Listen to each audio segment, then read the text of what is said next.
Hey guys, tonight we begin a journey into a world where sleep was not just rest, but survival. A world where women closed their eyes, not in the comfort of their own beds, but squeezed together with strangers in rooms so crowded you could barely breathe. Where the sound of a factory bell meant you had to choose between sleep and your next meal. Where privacy was a luxury only the rich could afford, and where sharing a bed with 5, 6, or even 8 other people was just another night. But before we explore how the Industrial Revolution turned sleep into a privilege, we need to understand what came before. Because the story of how women slept during the darkest days of industry begins on a quiet night in the countryside before the machines ever roared to life. So before we step back in time together, I have a small request. If you find yourself drawn into this story, if something here makes you pause and think, would you take just a moment to subscribe to the channel, maybe hit that like button, or share this with someone who loves history as much as you do? And hey, I am curious, where are you watching this from right now? Are you tucked into your own bed in your own room with your own space? Leave a comment and let me know, because that simple comfort you have tonight is something most women in history could never even dream of. Now, let us dim the lights, let the world outside fade away, and step into a night 200 years ago, when sleep was an entirely different experience. Picture this, it is 1795. You are a woman living in a small cottage in the English countryside. The sun has set hours ago, and the only light comes from the dying embers of the fireplace. There is no electricity, no light switch to flip.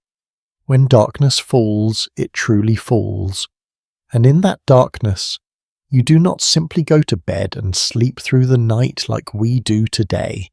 No, sleep in the 18th century was something entirely different, something we have completely forgotten. You see, before the Industrial Revolution changed everything, people did not sleep the way we do now.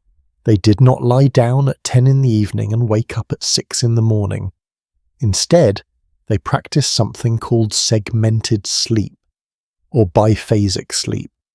And this was not some quirky habit. This was how humans had slept for thousands of years. Let me paint the picture for you. You would go to bed shortly after sunset, maybe around 8 or 9 in the evening. Your bed was not like ours today. It was probably a straw mattress on a wooden frame covered with whatever blankets your family could afford. If you were lucky, you had a feather mattress. If you were not, you slept on a pile of straw on the floor. You would curl up with your family because everyone slept together. Your husband, your children, maybe even your elderly parents, all in the same bed or the same room. Privacy was not really a concept yet. Sleep was communal. But here is where it gets interesting. You would sleep for about 4 hours, deep restorative sleep. Then around midnight or 1 in the morning, you would wake up. Not because something was wrong, not because you were sick or anxious. You would wake up because that is what your body was programmed to do. And this period of wakefulness, this quiet hour or two in the middle of the night, was considered sacred. Historian Roger Eckert from Virginia Tech spent 16 years researching sleep patterns before the Industrial Revolution. He dug through old diaries, court records, medical texts, and literature from across Europe and discovered over 500 references to this first sleep and second sleep pattern. People called it different things: the first sleep, the first nap, the initial sleep. And then, after an hour or two of wakefulness, came the second sleep or the morning sleep until dawn. What did people do during this wakeful period? Well, they did not scroll through their phones, obviously. Some would pray, others would reflect on their dreams, couples would talk quietly, sharing thoughts and intimacies in the stillness of the night. Some would even get up and visit neighbours.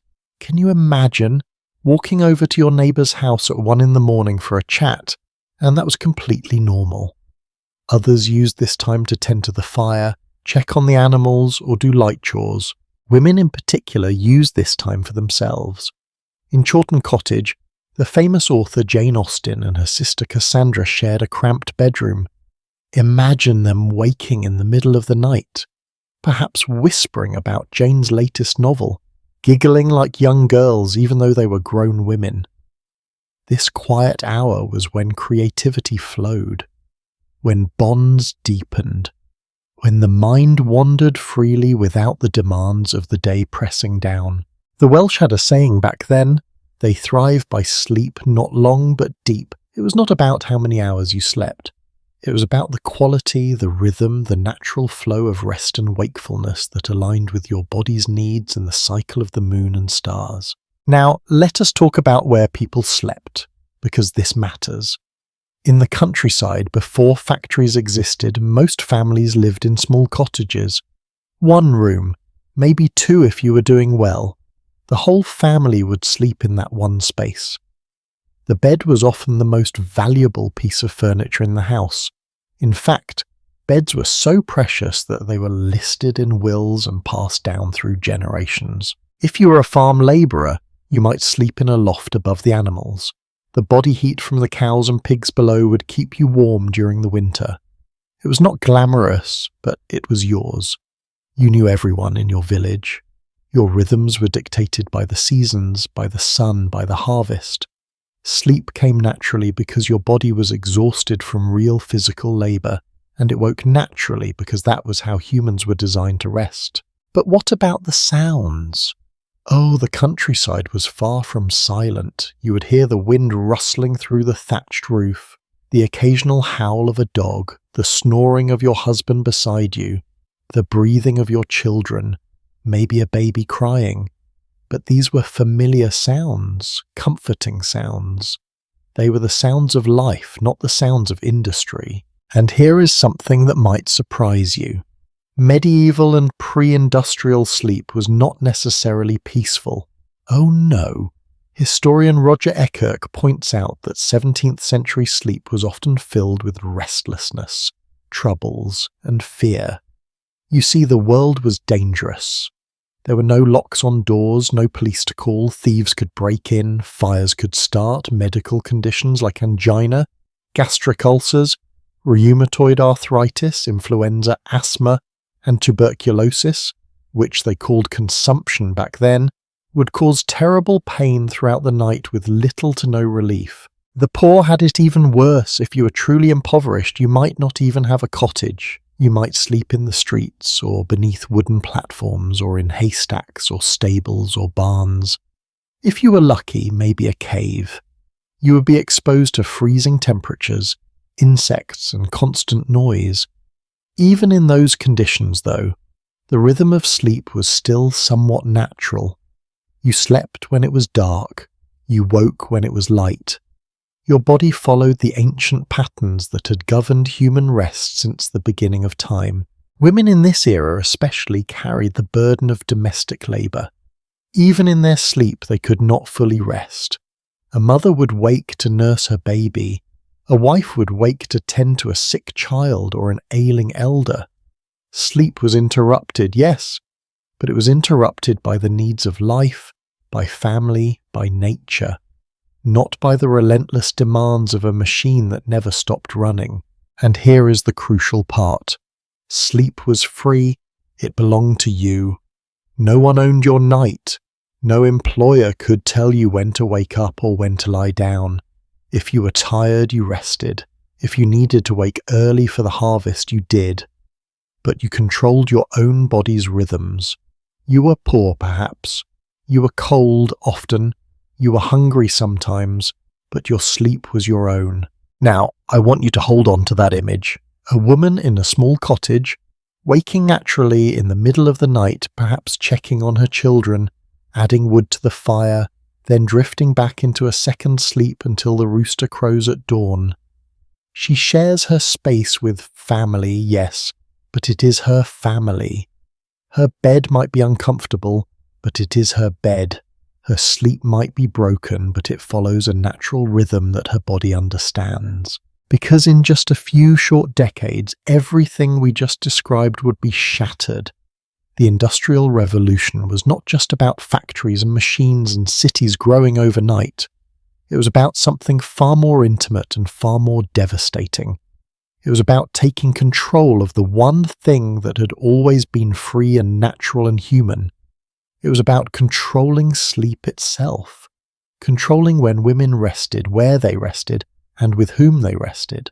The cottage I just described, with its one room and its straw mattress and its segmented sleep, soon that would seem like a paradise lost, because the factories were coming, and with them came a new kind of night, a night filled not with the gentle sounds of nature and family, but with the deafening roar of machines, the clanging of bells, the desperate fight for a few hours of rest in rooms so crowded you could not move.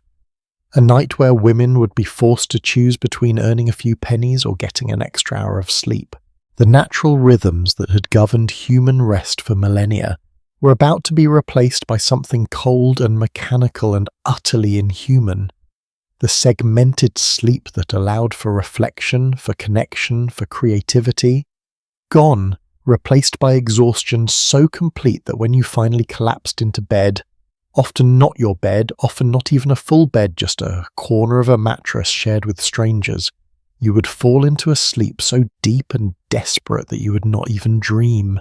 And the women, oh, the women bore the worst of it.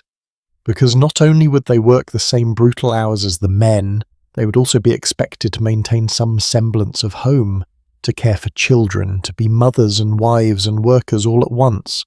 Their bodies would be pushed beyond the limits of endurance.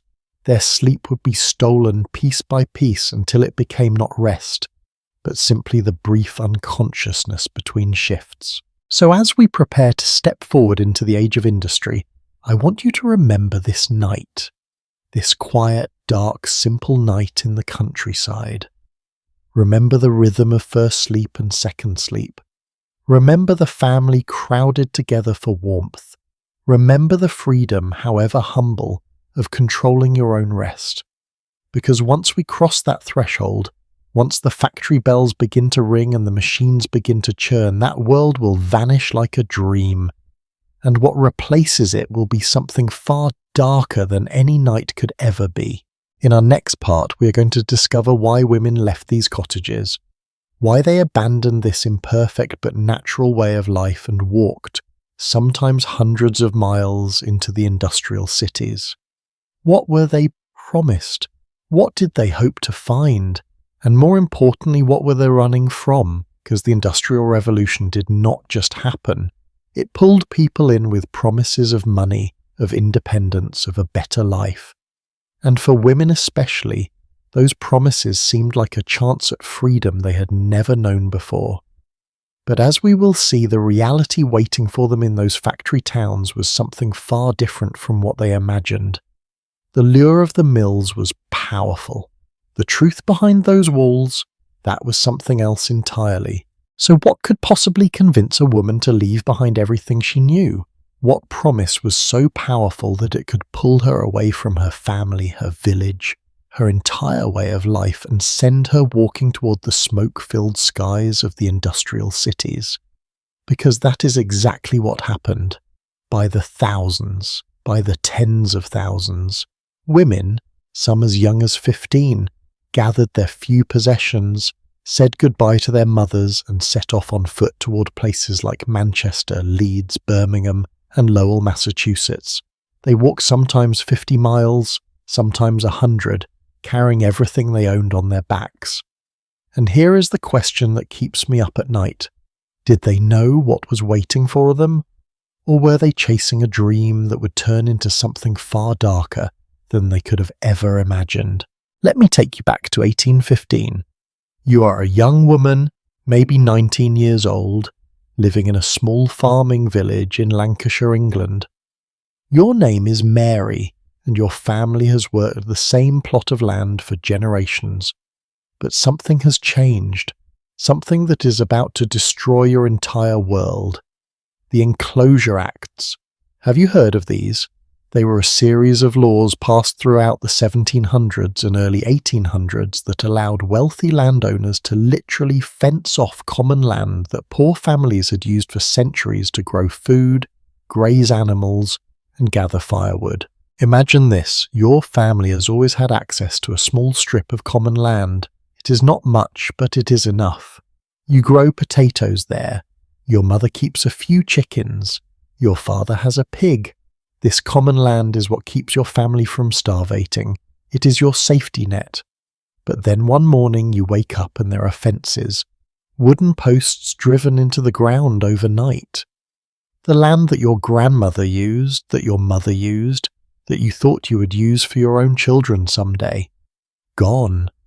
Claimed by the local lord who has a legal document with fancy seals saying it all belongs to him now. Between 1750 and 1830, over 6 million acres of common land in England were enclosed. 6 million acres. That is land the size of the entire country of Wales, taken away from the people who depended on it. Historian Jeanette Neeson from the University of Cambridge calculated that this left over 100,000 families without any means of survival. 100,000 families, suddenly without land, without food security, without a future. So what do? You're 19. Your family is desperate. Your father cannot find work because the local landowner now has so many acres that he only needs a fraction of the workers he used to employ.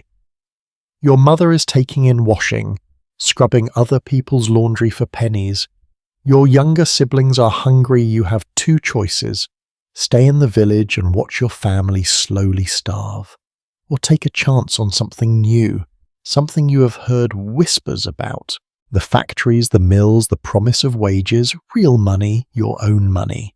Now I need you to understand something crucial here. For a woman in the early 1800s, the idea of earning her own money was revolutionary. Let me say that again. Revolutionary. You see, under the laws of the time, any money a woman earned legally belonged to her father if she was unmarried, or her husband if she was married. If you were a spinner working at home, taking in wool and spinning it into thread, the merchant who collected your finished work would pay your father or your husband, not you. The money you earned with your own hands, your own labour, your own time, it was never yours. But the factories were different, or at least they seemed different. The recruiters who came to the villages with their fancy posters and their promises, they said things that must have sounded like absolute magic to a young woman trapped in poverty. They said, "Come to Lowell, come to Manchester, work in our mills and you will earn $3 a week, and that money, that will be yours. You can send it home to your family, you can save it, you can spend it however you wish." $3 a week. In 1835, that was real money. It was more than most farm labourers earned in a month. Can you imagine? You're Mary, remember. You're 19. You've never had a penny of your own in your entire life. And suddenly someone is offering you the chance to earn, to save, to maybe even change your family's fate. The temptation must have been overwhelming. The Lowell Mills in Massachusetts became famous for this. Francis Cabot Lowell, the businessman who founded them, he was smart. He knew that American families would not send their daughters to work in factories if they thought it was dangerous or immoral. So he created what he called a respectable system. He built boarding houses right next to the mills. He hired older women to act as house mothers, to supervise the young workers. He promised families that their daughters would be chaperoned, protected, educated. He even started a magazine where the mill girls could publish their poetry and essays. And it worked. By 1840, Lowell employed over 8,000 workers. 75% of them were women. 75%. These were daughters of New England farmers, young women who had spent their entire lives milking cows and churning butter and sewing by candlelight. And now they were being told they could be part of something modern, something industrial, something important. One mill girl named Harriet Hanson Robinson later wrote about why she went to Lowell. She said, and I am paraphrasing here, that she wanted to earn money to help her widowed mother. She wanted to see the world beyond her small village. She wanted to prove that women could do more than just domestic work. She wanted independence. And for a brief shining moment, Lowell seemed to offer exactly that. The mills had libraries, they had lecture series. Some of the mill girls learned to read and write for the first time in their lives. They formed friendships. They felt like they were part of something bigger than themselves. But here is what the recruiters did not tell them. Here is what the fancy posters with their promises of good wages and comfortable lodging failed to mention. The working hours, 12 to 14 hours a day, 6 days a week. The noise inside the mills was so loud that women went deaf. The air was filled with cotton dust that settled in their lungs and caused a disease they called brown lung, which we now know as byssinosis. The machinery was dangerous. Women lost fingers. Some lost hands. Some died. And the money they were promised, well, it was real. But it came at a cost that no one had explained. Because yes, you earned $3 a week. But the company charged you for your room in the boarding house. They charged you for your meals. They charged you for the lamp oil you used. They charged you for laundry. By the time all the deductions were taken out, you were lucky if you had 50 cents left. 50 cents out of $3. And if you complained, if you spoke up, you were fired. And there were 100 other desperate girls waiting to take your place. In England, the situation was even worse. The factory owners there did not even bother with the pretense of respectability. They needed workers, cheap workers, and women and children were the cheapest. In Manchester in 1833, a government inspector named Leonard Horner investigated the factories. What he found was horrifying. Girls as young as 8 years old working 16-hour shifts. Women collapsing from exhaustion. Beatings for anyone who was too slow or made a mistake. One woman named Elizabeth Bentley testified before Parliament in 1832. She had started working in a flax mill when she was 6 years old. 6. She worked from 5 in the morning until 9 at night. 16 hours. When she was too tired to keep up with the machines, the overseers would hit her. They hit her with sticks, with leather straps. She said, and this is a direct quote from the parliamentary records, "They beat us severely." By the time she was 23, her body was so damaged from the work and the beatings that she was permanently disabled. She could barely walk. This was what the factories really offered. But you see, by the time women like Elizabeth realized the truth, it was too late. They'd already left their villages. Their families had already lost access to the common land. There was nowhere to go back to. The old way of life, with all its poverty and hardship, at least it had been familiar. At least you had slept in your own home, however humble. At least you had controlled your own time, however little you had. Now you belong to the factory. Your time was not your own, your body was not your own. Even your sleep, as we will see, was not your own. And still they came. Because what choice did they have? When your family is starving, when there is no work in the countryside, when the alternative is watching your younger siblings go hungry, you take the chance. You believe the promises because you have to believe in something. You walk those 50 miles, those 100 miles, carrying your bundle of clothes and your hopes, and you tell yourself that it will be worth it, that you are brave, that you are doing the right thing, that maybe, just maybe, the stories about good wages and education and independence are true. Some women went to the factories to escape bad situations at home, abusive fathers, arranged marriages they did not want, the suffocating expectations of village life where everyone knew your business and judged your every move. For them, the city represented freedom, even if that freedom came with a heavy price. At least in the city, you could be anonymous. At least in the city, you could reinvent yourself. There were other pulls too. The promise of education was real for some. The Lowell Mills really did have libraries and lecture series. Some of the mill girls published beautiful poetry and essays in the Lowell Offering, the magazine I mentioned earlier. A few even became writers and teachers after their time in the mills. These success stories spread. They gave hope. They made other young women think, if she can do it, so can I. But for every success story, there were hundreds of women who simply disappeared into the machinery of industry. Women whose names we will never know, who worked until their bodies gave out, who died young from industrial diseases or accidents, who sacrificed their health, their youth, their very lives for wages that barely kept them alive. And here is the tragic irony, the thing that makes my heart break every time I think about it. These women thought they were moving toward independence.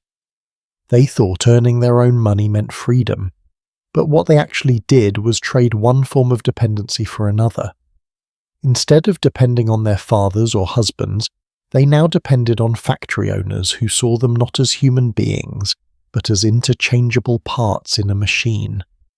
Parts that could be used up and thrown away when they broke. The countryside had been hard, poverty had been real.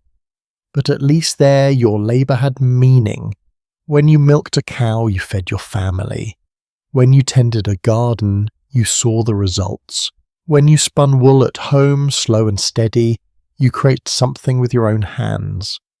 In the factory, you were just a cog, a replaceable cog, and when you went home at night, you had created nothing but profit for someone else. I wonder sometimes what that first night must have been like. That first night after walking all day to reach the factory town, after seeing the smokestacks for the first time, after smelling the coal fires and the chemical dyes, after realizing that the boarding house was not quite as clean as the recruiter had promised, that the room you would share was not with 2 or 3 other girls, but with 8 or 10, that the bed you would sleep in was not your own, but would be shared with strangers.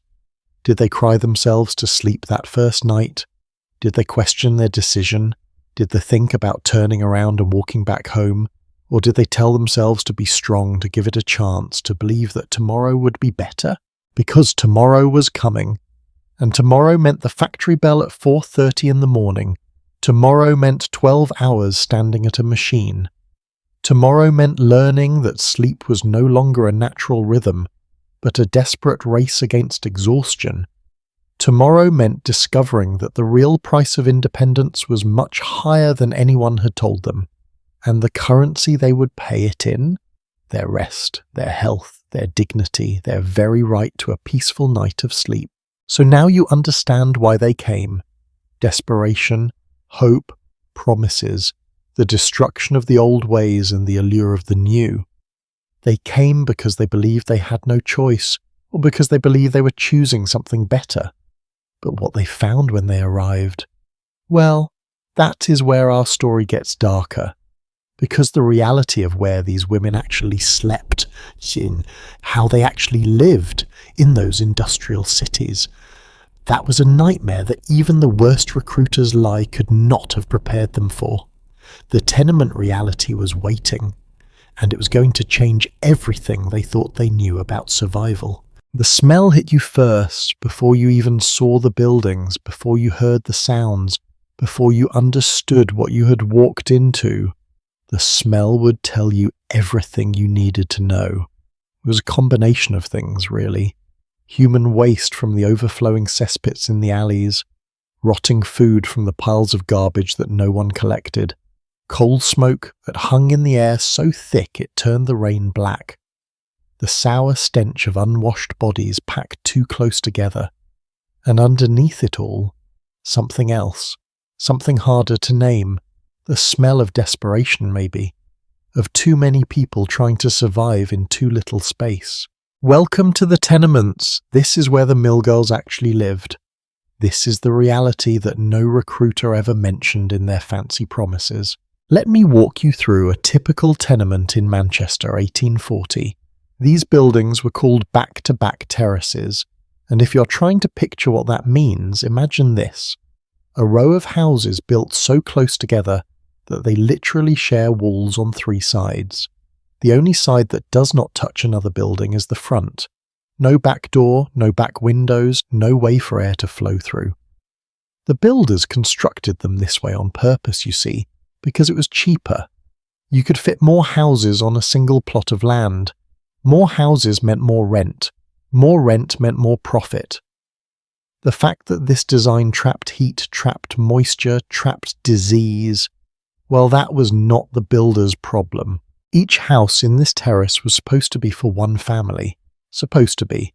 But by the time our mill girl Mary arrived in Manchester, landlords had figured out they could make even more money by cramming multiple families into a single dwelling.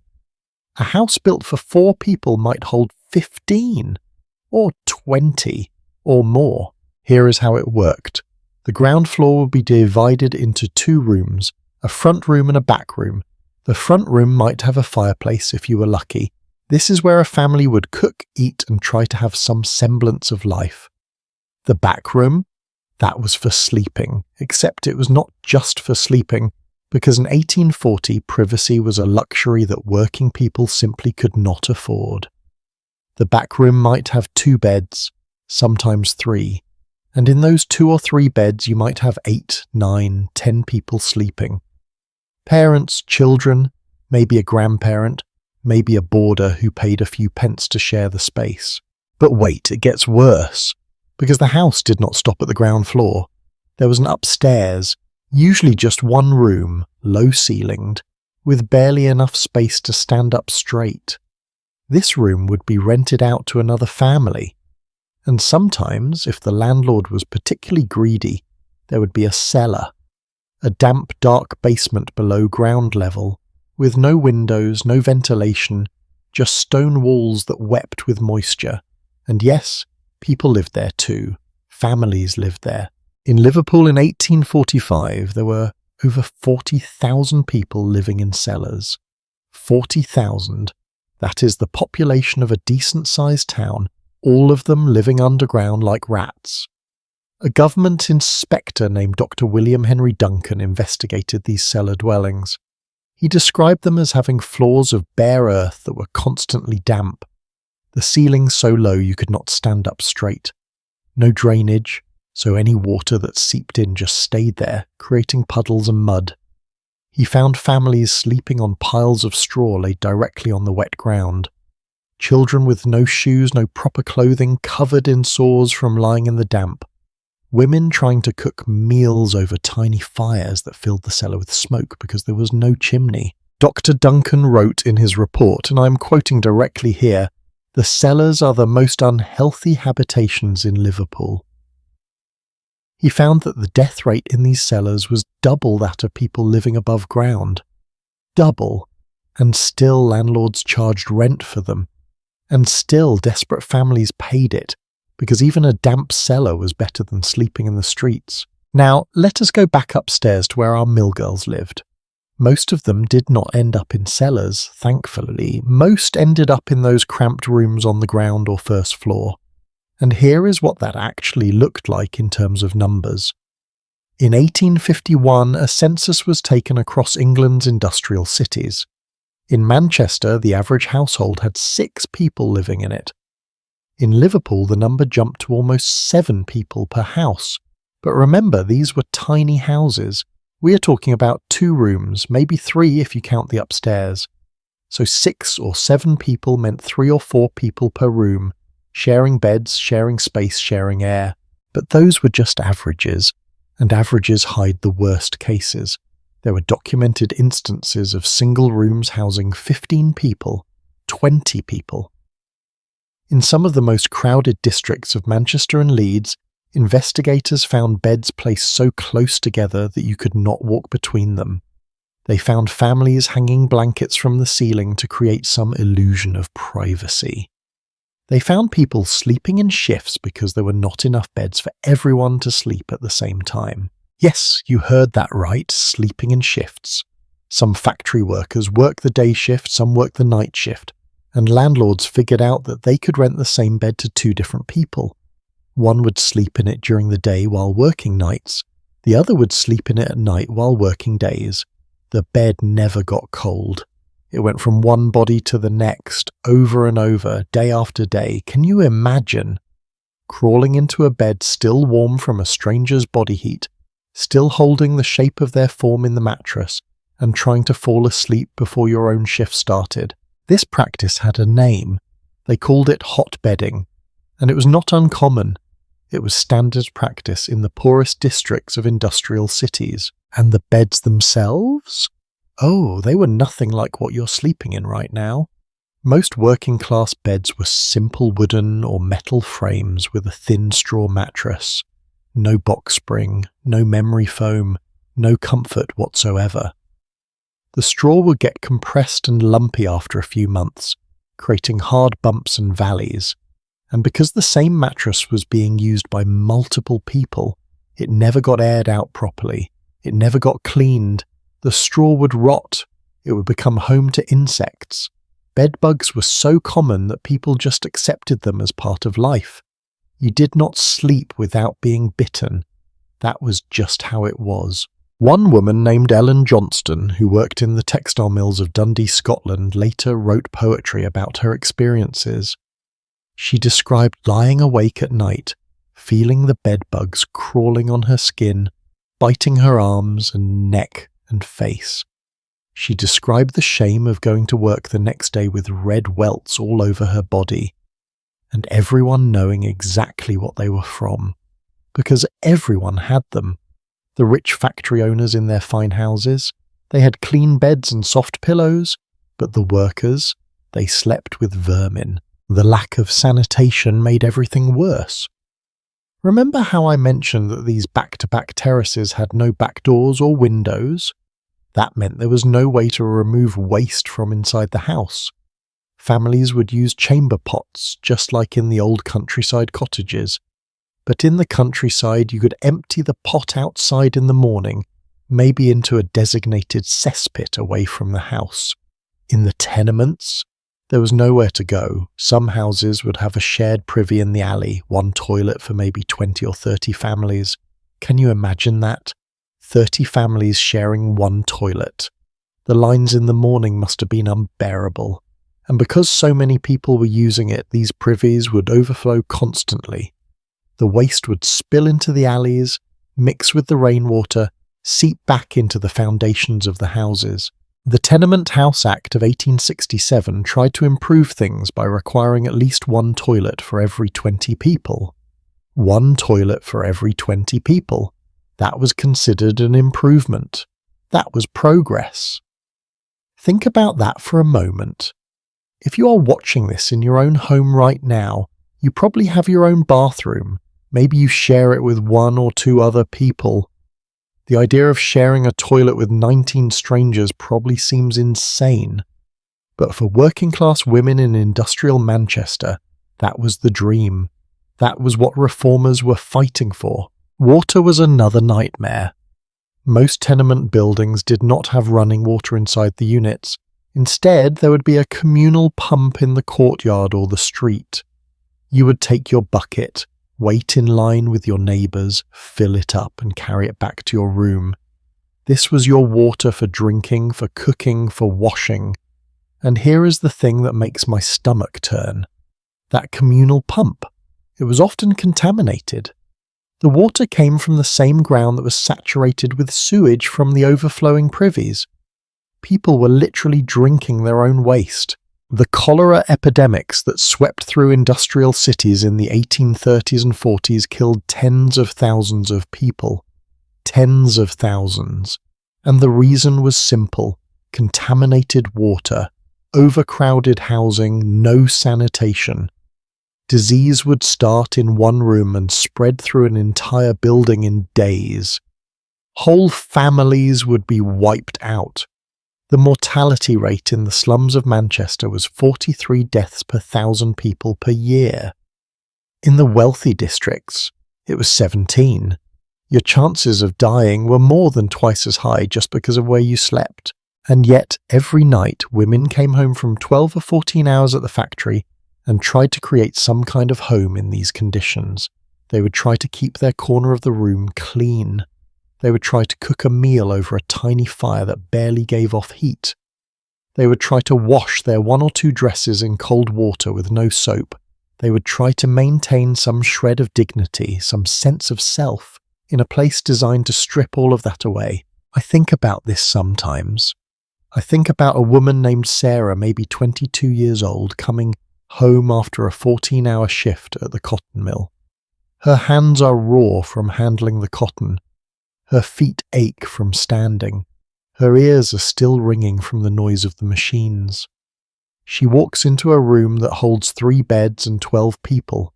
The air is stuffy and smells of unwashed bodies and boiled cabbage and the chamber pot that has not been emptied yet. She has to step over sleeping children to get to her bed, and when she finally lies down, she is sharing that bed with 2 other women from the factory. Women she barely knows. Women who snore, who thrash in their sleep, who take up too much space. Where is the romance of independence now? Where is the promise of a better life? Sarah is earning her wages, yes. She is sending money home to her family, yes. But at what cost? She has no privacy, no quiet, no space to call her own. She cannot even stretch out in bed without touching another person's body. And in a few hours the factory bell will ring again, and she will have to get up and do it all over again. The tenement reality was not just about physical discomfort. It was about the erosion of basic human dignity.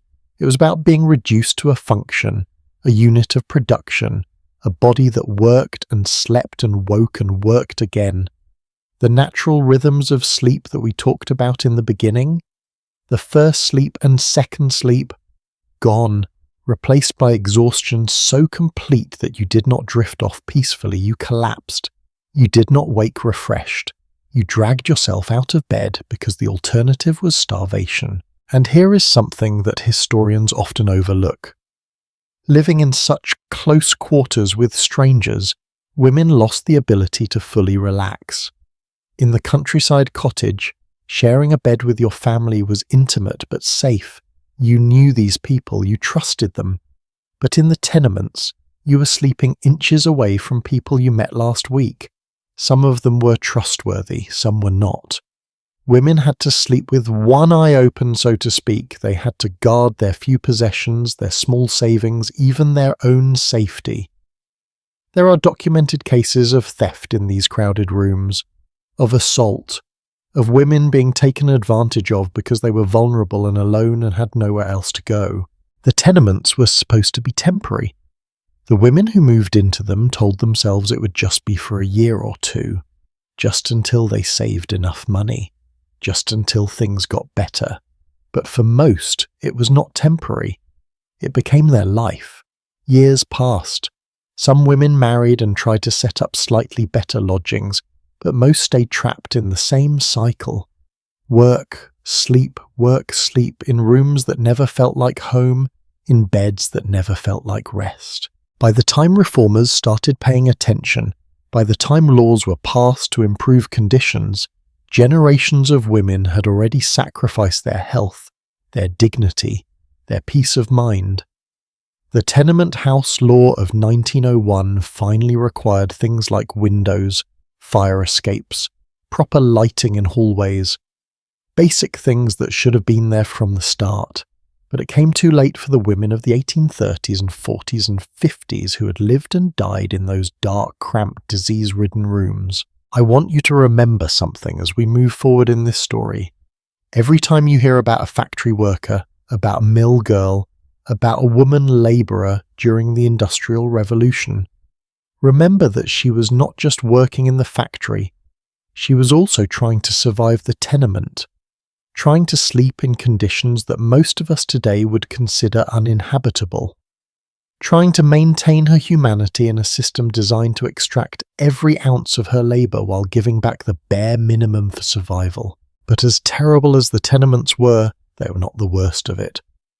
Because there was another level to this nightmare, a level even more disturbing than crowded rooms and shared beds. There were places where women did not even get the dignity of a rented room, places where sleep became a transaction, where beds were sold by the hour, where the word home lost all meaning whatsoever. The lodging houses were waiting, and they were about to show us just how far human beings could fall when society stopped seeing them as people and started seeing them only as profit. There was a level below the tenements, a level that most people today cannot even fathom, a level where the word bed lost all connection to rest, to comfort. to home, where sleep became something you purchased by the night, sometimes by the hour, where you laid your body down next to complete strangers, people whose names you did not know, whose stories you would never hear, whose diseases you might catch, whose intentions you could not trust. This was the lodging house system. And if you think the tenements we just talked about were bad, well, you have not seen anything yet. Imagine you are a woman who just arrived in Manchester. Let us call her Catherine. She is 17 years old. She's walked 60 miles from her village with every penny she owned tied in a cloth around her waist. She arrives at the factory district on a cold evening in November 1838. The factory has hired her, yes, but she does not start work until the next morning. She has nowhere to go, no family in the city, no friends, just the address of a lodging house that someone in her village told her about. She finds the building. It is tall, narrow, wedged between two other identical buildings on a street so crowded with people that she can barely push through. The smell we talked about earlier is even stronger here. She knocks on the door. A woman answers, the keeper of the lodging house. This woman looks Catherine up and down, assessing her. Is she a prostitute, a thief, or just another desperate factory girl with a few pennies to spend?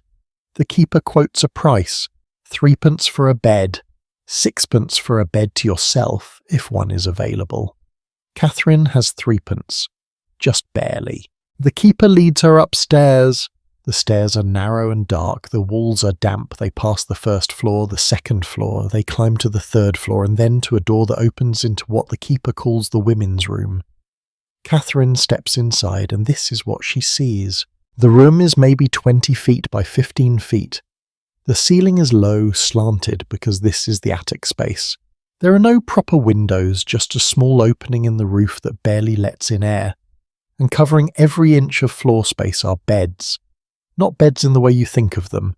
These are wooden frames, some with thin straw mattresses, some with nothing but planks.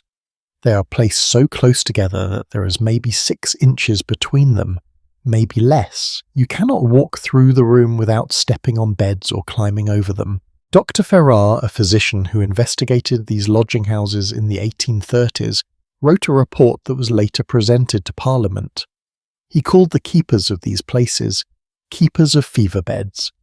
Let that sink in for a moment. Fever beds. Because disease spread through these rooms like wildfire. Typhus, cholera, tuberculosis, influenza. When one person got sick, everyone got sick. Dr. Ferrar counted the beds in some of these lodging houses. In one room, similar to what Catherine just entered, he found 8 beds crammed together. Each bed held 2 people, sometimes 3. That is 16 to 24 people sleeping in a single room. 16 to 24. And these were not family members. These were strangers. Women who had never met before that night would share a bed, share a blanket, share the same air heavy with the breath and body heat of 24 other people. Catherine looks around. Most of the beds are already occupied. Women are lying there, some sleeping, some just staring at the ceiling with hollow eyes. The keeper points to a bed in the corner. There is already a woman in it, curled on her side, facing the wall. You will share with her, the keeper says. Catherine hesitates. Is there no other option? The keeper laughs, a harsh, bitter sound. You can sleep in the street if you prefer. 3p or nothing. Catherine pays her 3p. She walks carefully between the beds, trying not to step on hands or feet or the bundles of belongings that people have placed under their heads for safekeeping. She reaches her assigned bed. The woman already in it does not turn around, does not acknowledge her. Catherine sits down on the edge of the mattress. It is hard, lumpy. She can feel the wooden frame through the thin straw. She lies down, trying to take as little space as possible. The mattress dips under her weight, rolling her slightly toward the other woman. Their bodies touch. Catherine pulls away, but there is nowhere to go. The bed is narrow. She cannot avoid contact. This is her first night in the city. This is the reality of independence. This is what 3 pennies buys you in industrial Manchester. Now here is what I need you to understand. This was not unusual. This was not the exception. This was standard. Across every major industrial city in Britain and America, lodging houses like this one operated openly. They were legal. They were necessary according to the authorities, because where else would the thousands of workers flooding into the cities sleep? The alternative was the streets, and at least the lodging houses kept people off the streets. At least they generated tax revenue. At least they maintained some semblance of order. In Manchester alone, investigators estimated that between 5,000 and 8,000 people slept in lodging houses every single night. 5,000 and 8,000, and this was just Manchester. London had even more. Liverpool, Leeds, Birmingham, Glasgow, all of them had these houses packed to the rafters with bodies. The parliamentary inquiry of 1842 sent investigators into these lodging houses to document the conditions. What they found shocked even the hardened inspectors who thought they had seen everything. They found rooms where the beds were filled promiscuously, as they phrased it in their reports. Promiscuously. That meant men, women, and children all mixed together. Young girls sleeping next to adult men they had never met. Married women separated from their husbands, forced to share beds with strangers because that was all they could afford. One inspector described entering a lodging house at midnight. He said the scene was lamentable. Lamentable. That was the word he used. The beds were filled with men, women, and children in various states of undress. The floor was covered with filthy clothing that people had taken off and piles of bundles containing all the property these people possessed.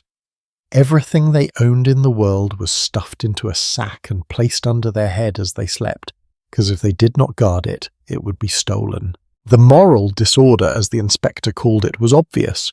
But what could anyone do? These were the poorest of the poor. People who worked grueling jobs for pennies and had nothing left after paying for food. The 3p they spent on a lodging house bed was money they could barely spare. But the alternative was sleeping in alleys, under bridges, in doorways. At least the lodging house had a roof. At least it had some protection from the weather. Let me tell you about a specific lodging house that became infamous. It was in the St. Giles district of London, one of the worst slums in the city. This house had 5 floors. Each floor had multiple rooms. Each room had between 6 and 10 beds. The keeper of this house had a system. Women on the top 2 floors, men on the bottom 2 floors. The middle floor was mixed for married couples or families. But here is the thing, the keeper did not care if you were actually married. She did not ask for proof. If a man and a woman showed up together and had the money, they could get a bed on the mixed floor. You can imagine what that meant. Prostitutes used these rooms. Men paid for lodging and for company. The keeper looked the other way because she got her rent either way. For women like Catherine who were just trying to survive, who were not prostitutes, who were not looking for anything except a place to sleep, these lodging houses were dangerous. They were trapped in a system where their vulnerability was constantly exploited. Sharing a bed with a stranger meant you had to sleep with one eye open. You had to be alert to any movement, any touch that might signal danger. Women learned to sleep fully clothed. They learned to keep their few possessions tied to their bodies. They learned to trust no one. And the keepers of these lodging houses, they were often women themselves. Women who had maybe started out as lodgers years ago and worked their way up, or married the previous keeper, or inherited the business. They ran these places with an iron fist. The rules were simple: pay or leave, no exceptions. If you could not pay, you were thrown out immediately, no matter the weather, no matter the time of night. Some keepers were relatively fair. They kept the houses as clean as possible given the circumstances. They tried to maintain some order, but others were cruel. They charged extra for everything. A blanket, an extra penny, a candle, another penny, hot water, 2 pennies. They squeezed every last coin out of their desperate lodgers. There was one keeper in Manchester who became known for her practice of cramming as many beds into a room as physically possible. Investigators who inspected her lodging house found that some beds were placed so close together that there was literally no room to pass between them. People had to climb over beds to reach their own spot. She had beds stacked in corners, beds placed under staircases, beds in hallways. Every available space was monetized. Every square foot generated income. And here is something that will turn your stomach. These beds were never cleaned. The straw mattresses were never replaced. The bedding, such as it was, might be washed once a month if you were lucky. More often it was never washed at all. The same sheets, soaked with the sweat and skin and hair of hundreds of different bodies over months or years, just stayed on the beds. The smell alone must have been unbearable. But people had no choice. You paid your threepence, you took whatever bed was available, and you tried not to think about who had slept there before you, or what diseases they might have left behind. Disease was the constant companion of lodging house dwellers. Typhus, which was spread by lice, was rampant. The close quarters, the shared bedding, the lack of washing facilities, all created perfect conditions for lice to jump from person to person. Cholera outbreaks would start in lodging houses and spread through entire neighbourhoods. Tuberculosis, which was called consumption back then, thrived in the poorly ventilated rooms where people breathed the same air all night long. The death rate among lodging house residents was astronomical. I'm talking about double or triple the rate of people who lived in even the poorest tenements. If you were a woman in your 20s living in a lodging house, your chances of living to 40 were slim, very slim. Between the diseases, the malnutrition, the constant stress, the lack of rest, bodies just gave out. But here is what breaks my heart. Despite all of this, despite the degradation and the danger and the despair, women tried to maintain their dignity. They tried to create tiny rituals of normalcy. Some women would wake up extra early before everyone else, just to have a moment of quiet. They would sit on the edge of their bed and brush their hair, or whisper a prayer, or just breathe without feeling crowded. Some women formed friendships with their bedmates. If you shared a bed with the same woman for weeks or months, you would learn her story. You would share your fears and hopes in whispered conversations after the candles were blown out. You would watch out for each other.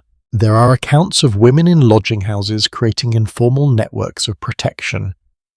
If a new girl arrived who seemed young and vulnerable, the older women would warn her about which men to avoid, which keeper was the fairest, how to hide your money so it would not be stolen. These small acts of kindness, these moments of solidarity, they were all that stood between complete despair and some tiny shred of hope. But let us be clear. These acts of kindness, as beautiful as they were, could not change the fundamental horror of the system. They could not make the beds more comfortable, the air more breathable, the situation less degrading. They were just survival mechanisms, ways of coping with an impossible situation. Think about what sleep means to you. For most of us, it is the most private, most vulnerable part of our day. We close our bedroom door. We choose our pillow, our blanket, our position. We control the temperature, the light, the sound. We feel safe. We let our guard down. We rest. But for women in lodging houses, there was no privacy, no choice, no safety, no true rest. Sleep was just temporary unconsciousness in a room full of strangers. It was a transaction. You paid your pennies, you got your spot on a mattress, and you hoped you would wake up in the morning with your belongings intact and your body unharmed. And when morning came, when the keeper banged on the door and shouted that it was time to get up, these women would drag themselves out of those beds and go to work. They would spend 12 or 14 hours in the factory, standing at machines, breathing cotton dust or wool fibres, earning their meagre wages. And then they would come back to the lodging house, pay their threepence again, and climb back into a bed next to a stranger. Day after day, week after week, month after month, some women lived this way for years. I want you to imagine that. Not for one night, not for 1 week, but for years. Never having a bed to yourself, never having a room to yourself, never having a moment of true solitude or safety. Always sharing space with strangers, always vulnerable, always exhausted, always just barely surviving. This was the cost of industrialization. This was the price of progress. We talk about the Industrial Revolution like it was this great leap forward for humanity. And in some ways it was. It created wealth, technology, innovation. But we often forget that it was built on the backs of people like Catherine. People who sacrificed not just their labour, but their dignity, their health, their very humanity. So that factory owners could make profits and cities could grow and the modern world could be born. The lodging houses were eventually reformed. By the late 1800s, laws were passed requiring minimum standards. Space between beds, separate rooms for men and women, basic sanitation. But those laws came too late for the women of the 1830s and 40s who slept in fever beds and died young and were never remembered. But wait, we have been talking about the poorest women, the ones who had nothing. What about the women who had jobs at respectable factories? What about the mill girls we mentioned earlier? The ones in Lowell who were supposed to have nice boarding houses and chaperones? Surely their sleeping arrangements were better. Surely they at least had some comfort, some dignity. Well, the dormitory life of factory workers is its own story. And as we're about to discover, even when industrialists tried to create better conditions, even when they built special housing for their workers, the reality behind those walls was often far different from the promise. The dormitory system had its own set of horrors, its own ways of controlling women's bodies and time. And the women who lived through it? They paid a price that is still being calculated today. When Francis Cabot Lowell stood before the families of New England farmers in the early 1820s, he made them a promise. He promised that their daughters would be safe, protected, housed in clean, respectable boarding houses with proper supervision. He promised education, culture, moral guidance. He painted a picture of young women living together, like sisters, in a finishing school, working during the day but spending their evenings reading poetry, attending lectures, bettering themselves. And the families believed him. They had to, because sending your unmarried daughter away to work in a factory went against everything rural America stood for. It required trust. And Lowell, clever businessman that he was, knew exactly how to earn that trust. But here is what he did not tell them. Here is what no recruiter ever mentioned when they stood in those village squares with their shiny promises. The dormitories were not homes. They were not sanctuaries. They were extensions of the factory. Another way to control every single hour of a woman's day, including the hours when she was supposed to be resting. Because you see, the factory owners had figured something out. If you controlled where your workers slept, you controlled their entire lives. And control meant profit. Let me introduce you to someone. Her name is Lucy Larkham. She was a real person, not a character I invented. Lucy went to work in the Lowell Mills when she was just 11 years old. 11. Her father had died, her family needed money, and the mills were hiring. She lived in the company boarding houses for years, and later in her life she wrote about her experiences. Her memoir, A New England Girlhood, gives us one of the most detailed accounts we have of what dormitory life was really like for mill girls. Lucy described arriving at her boarding house for the first time. From the outside it looked respectable enough. A 3-story wooden building freshly painted with shutters on the windows. The house mother who greeted her seemed kind, motherly even. She was led upstairs to the sleeping room, and here is where Lucy's expectations began to crumble. The sleeping room was on the 3rd floor. It ran the entire length of the building, maybe 40 feet long and 20 feet wide. And filling that space were beds. So many beds, Lucy counted. 12 beds in that one room. 12 beds for 24 women because of course the girls shared beds. 2 to a bed. Always 2 to a bed. Even in this supposedly respectable establishment where parents were assured their daughters would be well cared for, privacy was not part of the equation. Now, you might be thinking, well, at least they had beds. At least they were not in the fever beds of the lodging houses. And you are right. The Lowell dormitories were better than lodging houses. They were cleaner. The women living there were all employed at the same factory, so there was some sense of community, but better than the worst does not mean good. Let me explain what dormitory life actually meant. First, the sheer number of women packed into these spaces. In Lowell at its peak in the 1840s, there were about 8,000 mill workers. 75% were women, that is 6,000 women who needed housing. The corporation built dozens of boarding houses, each one designed to hold around 40 to 50 women. Do the math, 40 to 50 women in a house with maybe 6 or 8 bedrooms. That means 5 to 7 women per bedroom, sometimes 8, sometimes more. Lucy Larcom described lying in bed at night listening to the breathing of her roommate next to her and the sounds of 22 other women in the same room. The sighs, the snores, the occasional cry out from a nightmare, the rustling as someone shifted position. She said it felt like sleeping in a crowded train station.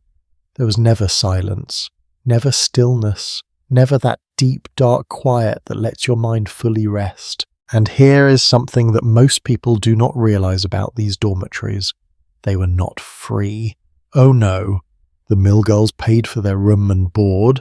The corporation deducted it directly from their wages, $1.25 per week. That might not sound like much, but remember Korea, the average mill girl earned between $3 and $4 per week.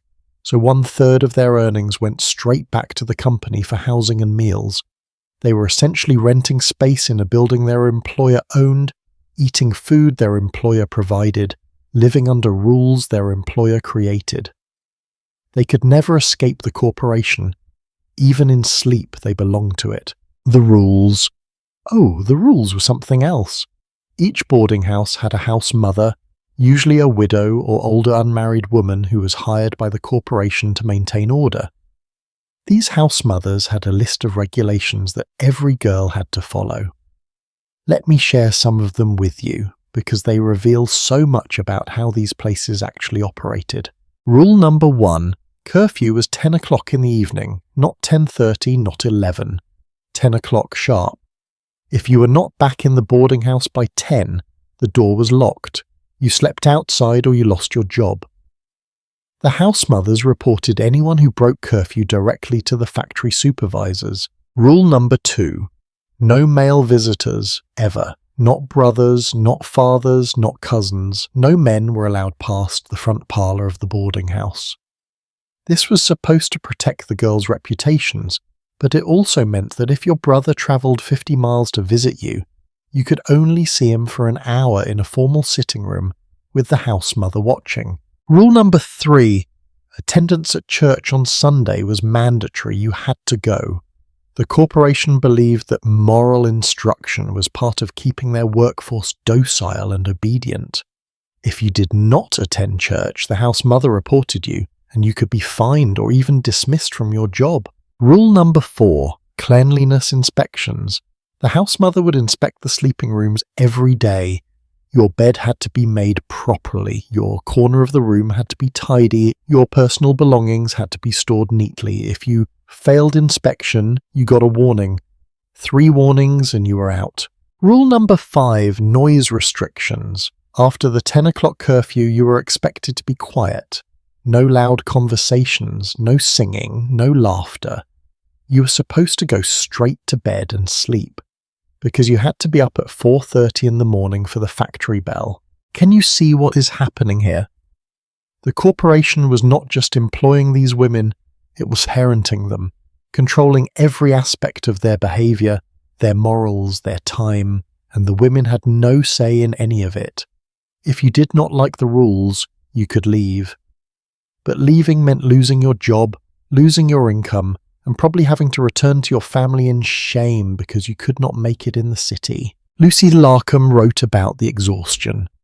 She would come back from a 12-hour shift at the mill, her ears still ringing from the noise of the looms, her fingers aching from tying threads. She would have maybe an hour before curfew. In that hour, she was expected to eat dinner, wash herself, and prepare for bed.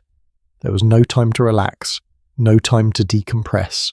You ate quickly, you washed quickly, and then you climbed into a bed you shared with another woman who was just as exhausted as you were. And here is the thing about sharing a bed with a coworker.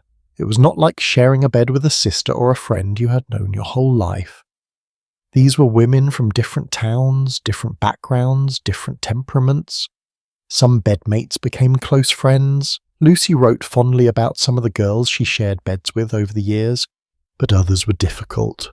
Some snored terribly, some tossed and turned all night, some took up too much space, some were sick and coughed constantly.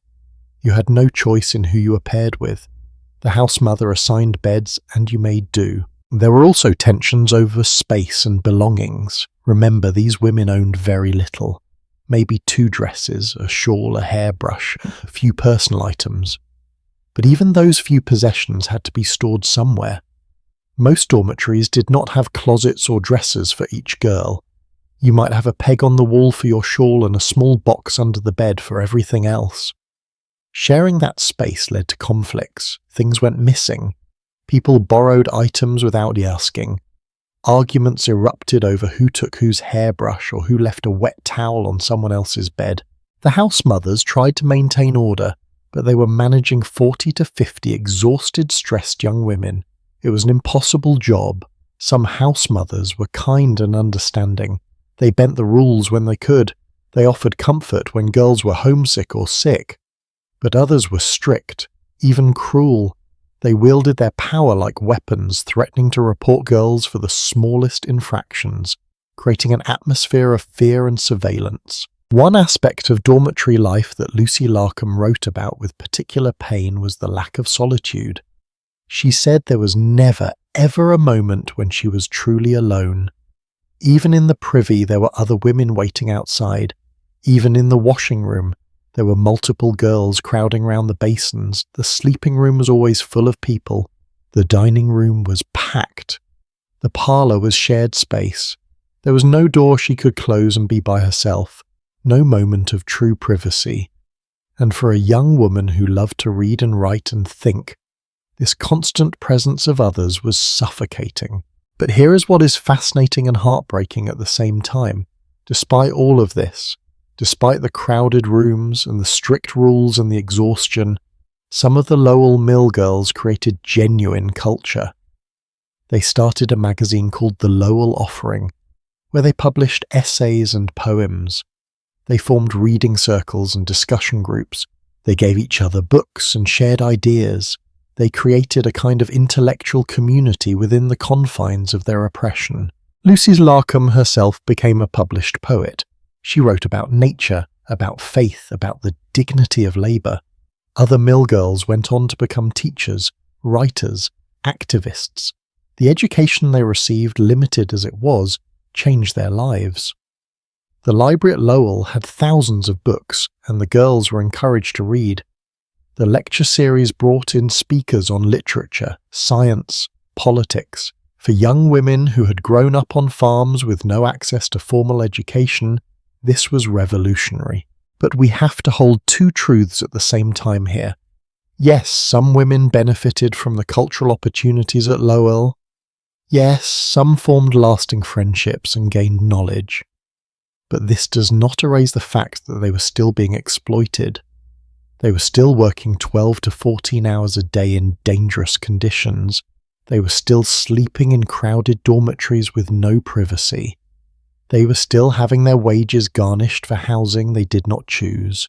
They were still living under constant surveillance and control. The corporation used the cultural amenities as propaganda. Look, they could say, our factory girls are reading poetry and attending lectures. They are respectable, educated young women. This is not exploitation. This is uplift. and wealthy visitors to Lowell believed it. They would tour the factory, see the well-dressed operatives, visit the library, read the magazine, and go home convinced that industrial labor was actually good for women. They were being civilized, refined, improved. But behind closed doors, in those crowded sleeping rooms, the reality was different. Women cried themselves to sleep from homesickness. They woke in the night from nightmares about the machines. They whispered their fears to their bedmates. They counted down the months until they could save enough money to leave. The poetry and the lectures were real, yes, but so was the suffering. And here is something crucial. The dormitory system at Lowell and similar mills was not designed for the benefit of the workers. It was designed to extract maximum labor while maintaining a facade of respectability. By housing the women in company-controlled dormitories, the owners ensured that workers could never be late. The factory bell rang at 4:30 in the morning and the dormitory was right next door. No excuses. By enforcing curfews and moral codes, they ensured that workers would not be out late, would not be tired, would not be distracted by relationships or entertainment. By controlling housing, they controlled wages. Workers could not save money for independent lodging when their room and board cost a third of their earnings. In the 1830s and 40s, the mill girls of Lowell began to organize. They protested wage cuts. They went on strike. They formed the first labor union of women workers in American history, the Lowell Female Labor Reform Association. And you know what gave them the courage to do this? Living in those dormitories, being crowded together, sharing their grievances, realizing that they were not alone in their suffering. The very system designed to control them also created the conditions for resistance, but the strikes largely failed. The corporations had too much power.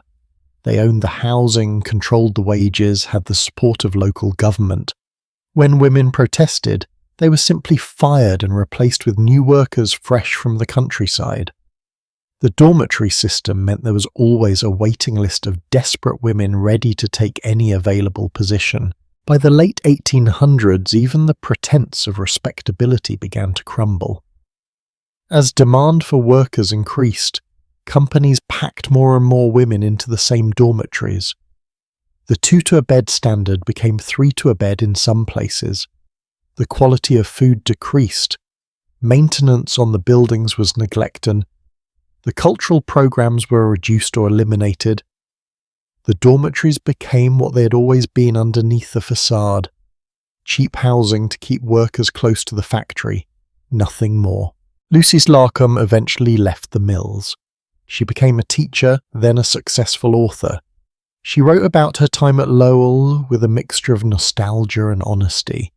She acknowledged the friendships she made, the books she read, the person she became, but she also never pretended it was easy. She never claimed that dormitory life was pleasant or that the corporation had her best interests at heart. She knew she had been used. They all knew. So when we talk about the mill girls sleeping in dormitories, we have to be clear about what we mean. Yes, they had beds. Yes, they had roofs over their heads. Yes, some even had access to education and culture. But they were also surveilled, controlled, packed into crowded rooms, denied privacy and autonomy, and worked to exhaustion.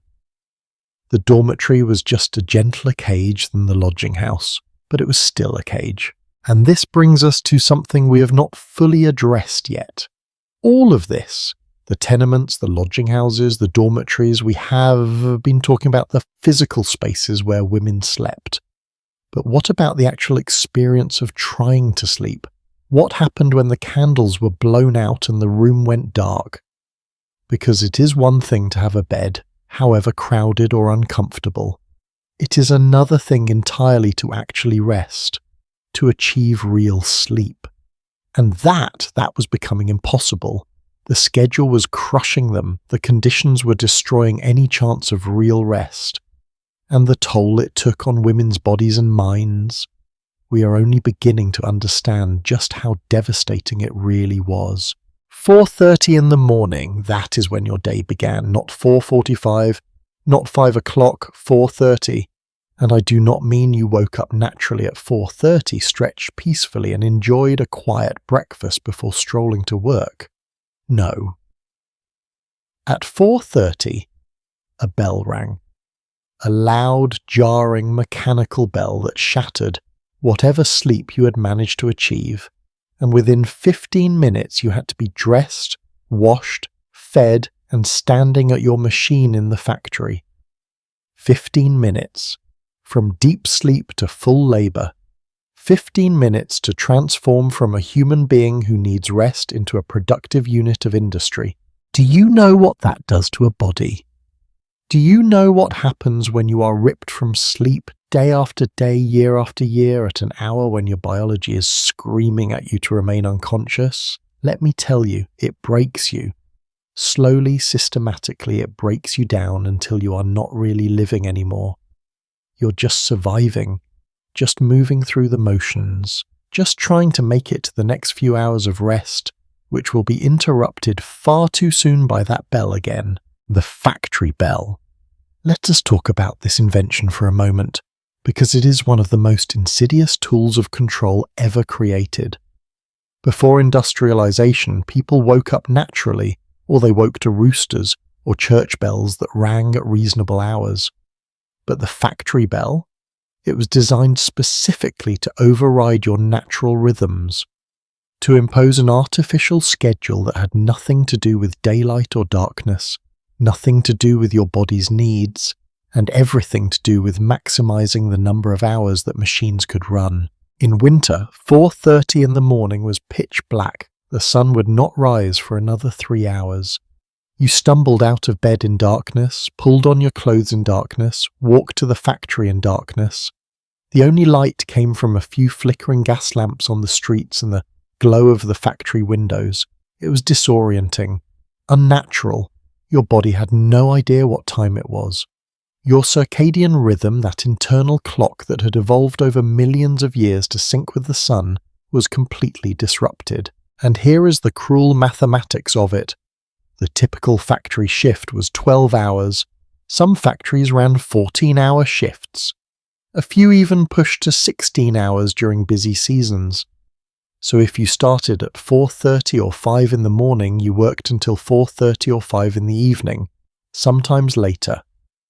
By the time you walked back to your dormitory or tenement, by the time you ate whatever meagre dinner was available, by the time you washed yourself and prepared for the next day, it was 9 or 10 o'clock at night, maybe later. That gave you at best 6 hours to sleep. Often less. 6 hours. And remember, this was not the peaceful, natural sleep of the countryside. This was sleep in a crowded room, in a shared bed, in a building that never really went quiet because there were always people coming and going, always someone coughing or crying or moving around. 6 hours of fragmented, interrupted, anxiety-filled sleep, and then the bell rang again, and you had to do it all over. Let me put this in perspective for you. Modern sleep science tells us that adults need between 7 and 9 hours of sleep per night for optimal health. Less than 6 hours is considered sleep deprivation. Chronic sleep deprivation, the kind that goes on for weeks, months, years, leads to serious health problems. Weakened immune system, increased risk of heart disease, mental health issues like depression and anxiety, cognitive impairment, slower reaction times, poor judgment, the list goes on and on. Now imagine you are not just sleeping 6 hours or less, you are also doing physically demanding labour for 12 to 16 hours a day. Standing on your feet, breathing in cotton dust or wool fibres, operating dangerous machinery. Your body needs more rest, not less. But you are getting less. Far less. The deficit accumulates, day after day, week after week. Your body never catches up, it just gets more and more depleted. There was a physician in Manchester named Dr. James Phillips Kay who studied the health of factory workers in the 1830s. He published a report called The Moral and Physical Condition of the Working Classes. In it, he documented what he called the pallor of exhaustion that characterized mill workers. He described women in their 20s who looked 40, girls in their teens who were already stooped and grey-faced. He wrote, and I am quoting directly, "They bear the marks of premature old age and general debility." Premature old age. These were teenagers and women in their 20s. They should have been in the prime of their lives, but the combination of brutal labour and inadequate sleep was aging them at an accelerated rate. Their bodies were literally wearing out. And it was not just physical exhaustion. The mental toll was equally devastating. When you are chronically sleep deprived, your ability to cope with stress diminishes. Everything feels harder. Every problem feels insurmountable. Small frustrations become overwhelming. You lose your emotional resilience. Factory supervisors reported that workers became increasingly irritable and prone to tears as the week progressed. By Saturday, the 6th day of work, women were snapping at each other, making mistakes, breaking down crying at their machines. One mill worker named Harriet Robinson, who later became a labour activist, wrote about what she called the Sunday collapse. Sunday was the only day off, the only day you did not have to be at the factory. And what did most women do on their precious day of rest? They slept. They collapsed into bed after church and slept for hours and hours, trying desperately to make up for the sleep debt that had accumulated over the week. But one day of extra sleep could not undo 6 days of deprivation. It was like trying to fill a bucket with a hole in it. You could pour in as much as you wanted, but it kept draining out.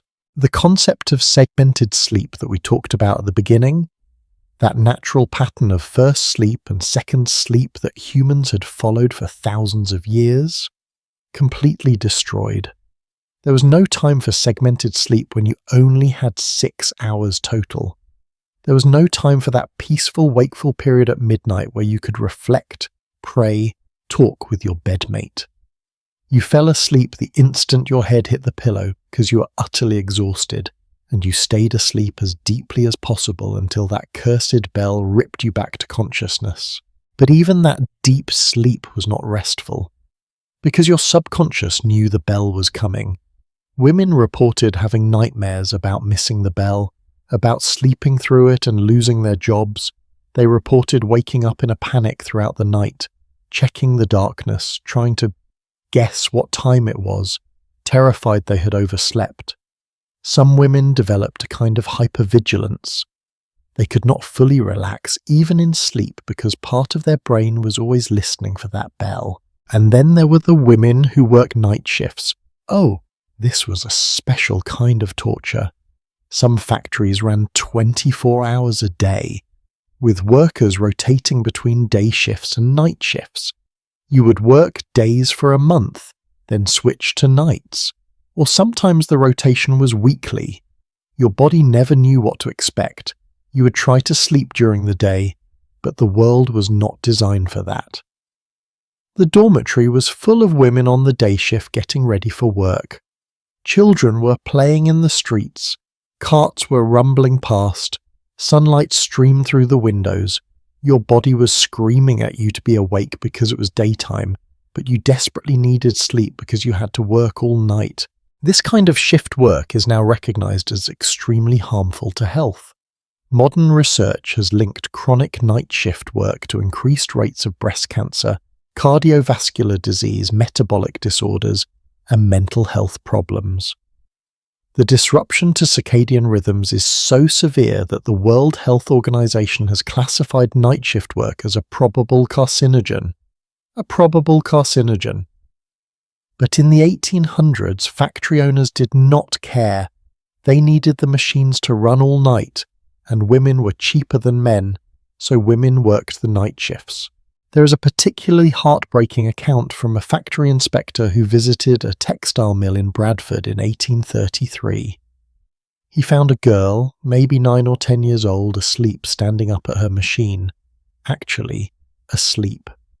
Standing there, swaying slightly, her eyes closed, her hands still making the motions they had been trained to make. The supervisor saw the inspector looking and quickly slapped the girl awake. She jerked back to consciousness, terrified, and immediately resumed her work at full speed. The inspector asked the supervisor how often this happened. The supervisor shrugged. "All the time," he said. "They learn to sleep with their eyes open." Sleep with their eyes open. Let that image sit with you for a moment. Children so exhausted that their bodies tried to shut down even while standing, even while working. Adults so depleted that they developed the ability to partially sleep while still functioning. This was not rest. This was not sleep in any meaningful sense. This was just the bare minimum unconsciousness required to prevent total collapse. And what about the women who had children? Oh, this adds a whole other layer of impossibility, because if you were a mother, you did not just have to work the 12-hour factory shift, you also had to care for your children. Infants needed to be nursed. Toddlers needed to be fed and watched. There were no childcare facilities, no support systems, so what did mothers do? Some would carry their babies to the factory in cradles and place them under the machines while they worked. The baby would lie there all day, breathing in the dust, startled by the noise, occasionally crying until the mother could take a brief moment to nurse. Other mothers would leave their children with elderly neighbours who watched multiple children at once in cramped rooms. The care was minimal. The children were basically warehoused. And here is something that makes me sick to my stomach. Mothers would give their babies opium-based cordials. These were sold openly in shops under names like Godfrey's Cordial or Quietness. The advertisements promised that these medicines would help babies sleep through the night. What they did not say was that these cordials contained opium. Mothers, desperate for their babies to sleep so they could get a few hours of rest themselves, would dose their infants with opium. The babies would sleep, yes, sometimes too deeply, sometimes permanently.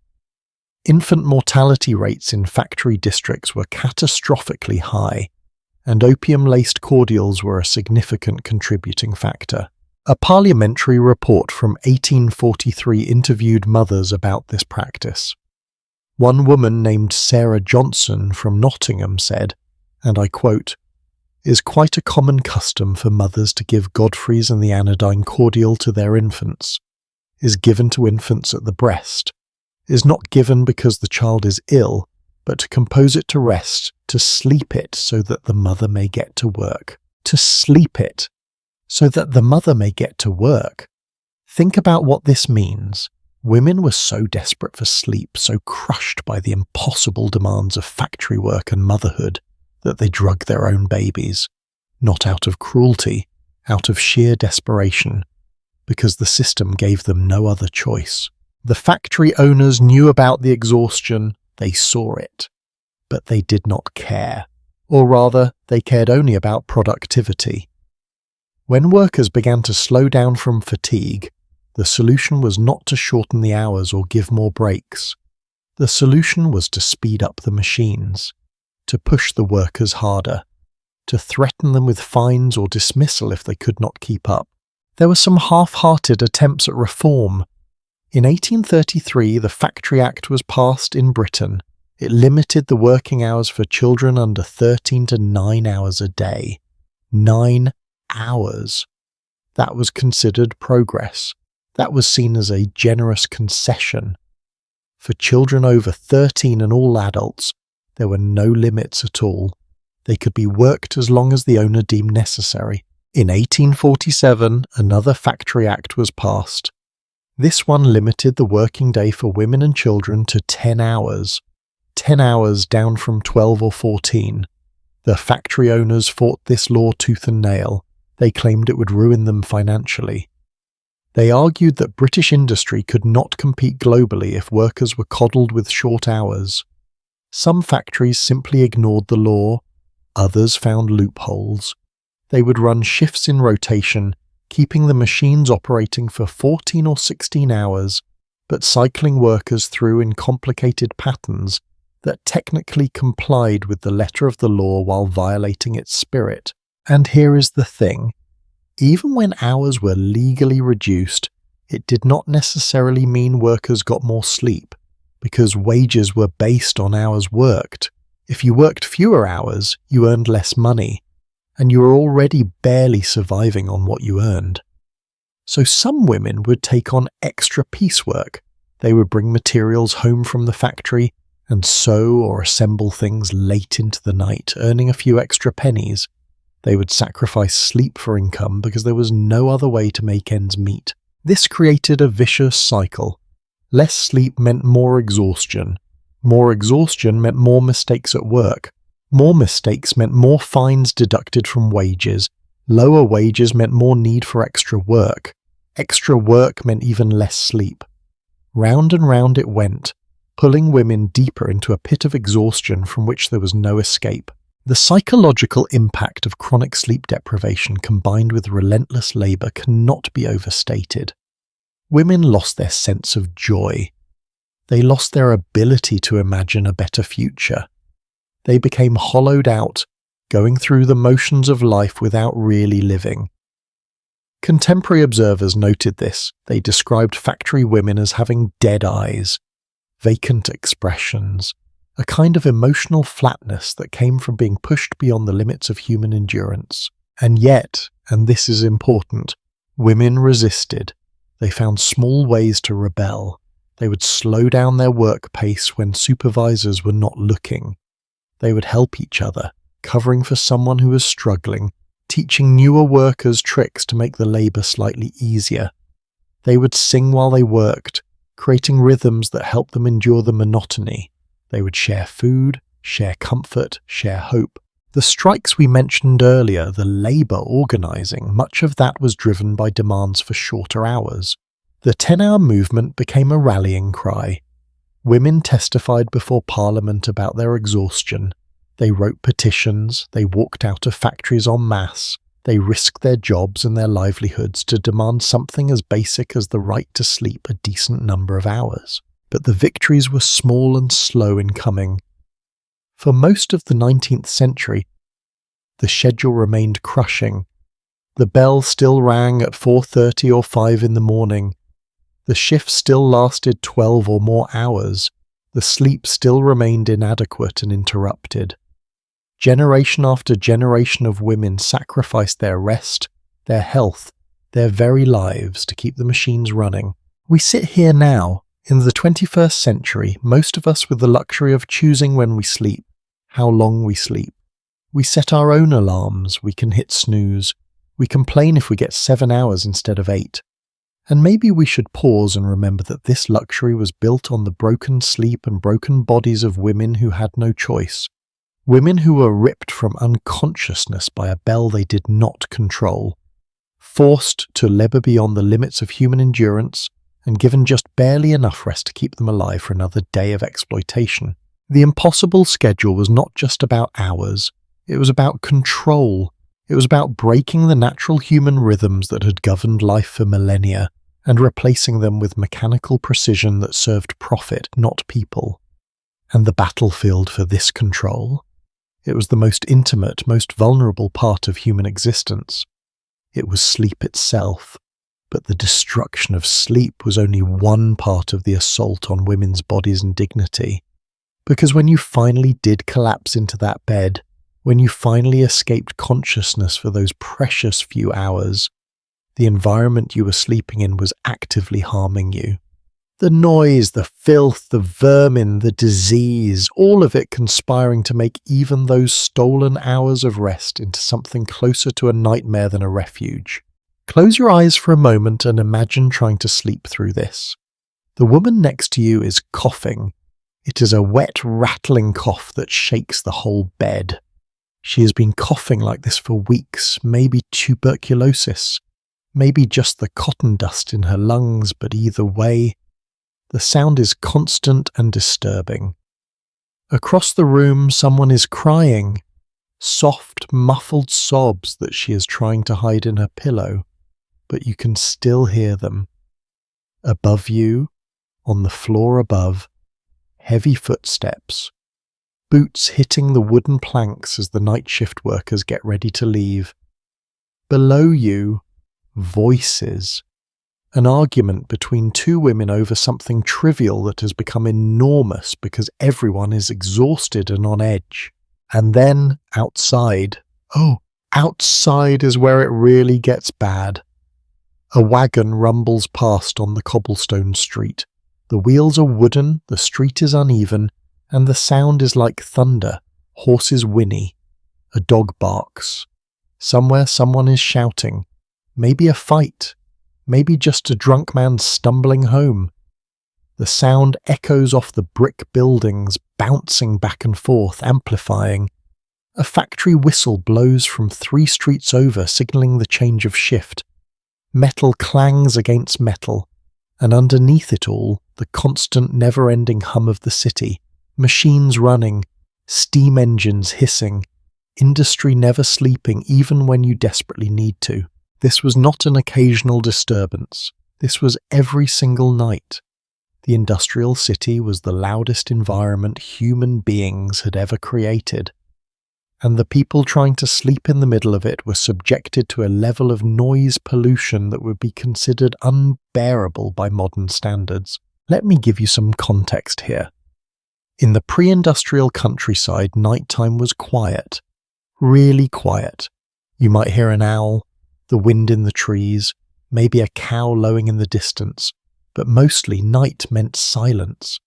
Darkness and silence together, creating the perfect conditions for deep restorative sleep. The human ear evolved in this kind of environment. Our ability to sleep depends partly on the absence of sudden, jarring sounds that signal danger. But in Manchester in 1840, in Leeds, in Birmingham, silence did not exist. The factories ran 24 hours a day. That meant the machines never stopped. The steam engines that powered those machines made a constant chugging, hissing noise that could be heard for blocks. The looms inside the textile mills created a deafening clatter. Workers who spent their days in these factories often went partially or completely deaf. Their ears were damaged by the relentless assault of sound. And even when they left the factory, the sound did not stop. It just moved outside. The streets were chaos. Remember, these industrial cities grew so fast that infrastructure could not keep up. The streets were narrow, poorly paved, and filled with traffic day and night. Coal wagons rumbled in constantly, bringing fuel for the factories and homes. Delivery carts brought materials and took away finished goods. There were no traffic laws, no noise ordinances, just constant movement and constant racket. And the buildings were constructed so cheaply that sound travelled right through the walls. Those back-to-back terraces we talked about earlier. The walls between units were often just one layer of brick. You could hear everything your neighbours did, every argument, every baby crying, every footstep, every cough. Privacy was not just about sight, it was about sound, and there was no sonic privacy whatsoever. Charles Dickens, who visited the industrial cities and wrote about them extensively, described the noise as one of the most oppressive features of factory life. He said that even in the boarding houses, even in the moments supposedly set aside for rest, the din of industry penetrated everything. He wrote about trying to have a conversation in a room near a factory and having to shout to be heard even though the factory was across the street. If you could not have a normal conversation because of the noise, how were you supposed to sleep? Some women developed a kind of tolerance. They learned to sleep through the noise because they had no choice. But tolerance is not the same as comfort. Studies of sleep quality show that even when people claim they sleep fine despite noise, their sleep architecture is disrupted. They spend less time in deep sleep, less time in REM sleep. They wake up more frequently, even if they do not consciously remember waking. The body remains in a state of partial alertness, ready to respond to potential threats. This is exhausting. It means you can sleep 8 hours and still wake up feeling like you only slept 4. And then there was the filth. Oh, the filth. We touched on this when we talked about tenements and lodging houses, but I need you to really understand what it meant to try to sleep in these conditions. The smell alone would keep you awake. Human waste, rotting garbage, coal smoke, unwashed bodies, all of it concentrated in small spaces with poor ventilation. The privy situation was catastrophic for sleep. Remember, one toilet might serve 20 or 30 families. These privies would overflow constantly. The waste would spill into the alleys, seep into the foundations of the buildings, contaminate the water supply, and at night, when you desperately needed to relieve yourself, you had to make a choice. Get up, leave your bed, navigate in the dark through a building full of sleeping people, go outside to the privy in the cold and the dark, and hope it was not too disgusting to use, or stayed in bed and used the chamber pot, which meant the smell of urine would fill the room. Most people chose the chamber pot, which meant that every sleeping room had the smell of human waste. The pots would be emptied in the morning, but overnight they were just sitting there. Open containers of urine, sometimes feces if someone had a stomach illness. Can you imagine trying to fall asleep breathing that air? Can you imagine the assault on your senses? And chamber pots were not always emptied properly. In the rush to get to the factory on time, women might dump their pots in the nearest drain or gutter, which often meant right outside the building. These drains were not designed to handle that volume of waste. They would clog and overflow. The streets in front of tenement buildings were often running with sewage, literally running with it. You would step outside in the morning and your feet would be in filth. Now this filth attracted vermin. Rats were everywhere. They lived in the walls, in the cellars, in the alleys. They fed on the garbage and the waste. At night you could hear them scurrying around. Sometimes you would wake up to find a rat had climbed onto your bed searching for food or warmth. Women learned to keep any food they had tied up high or in metal containers. But there was not always a safe place.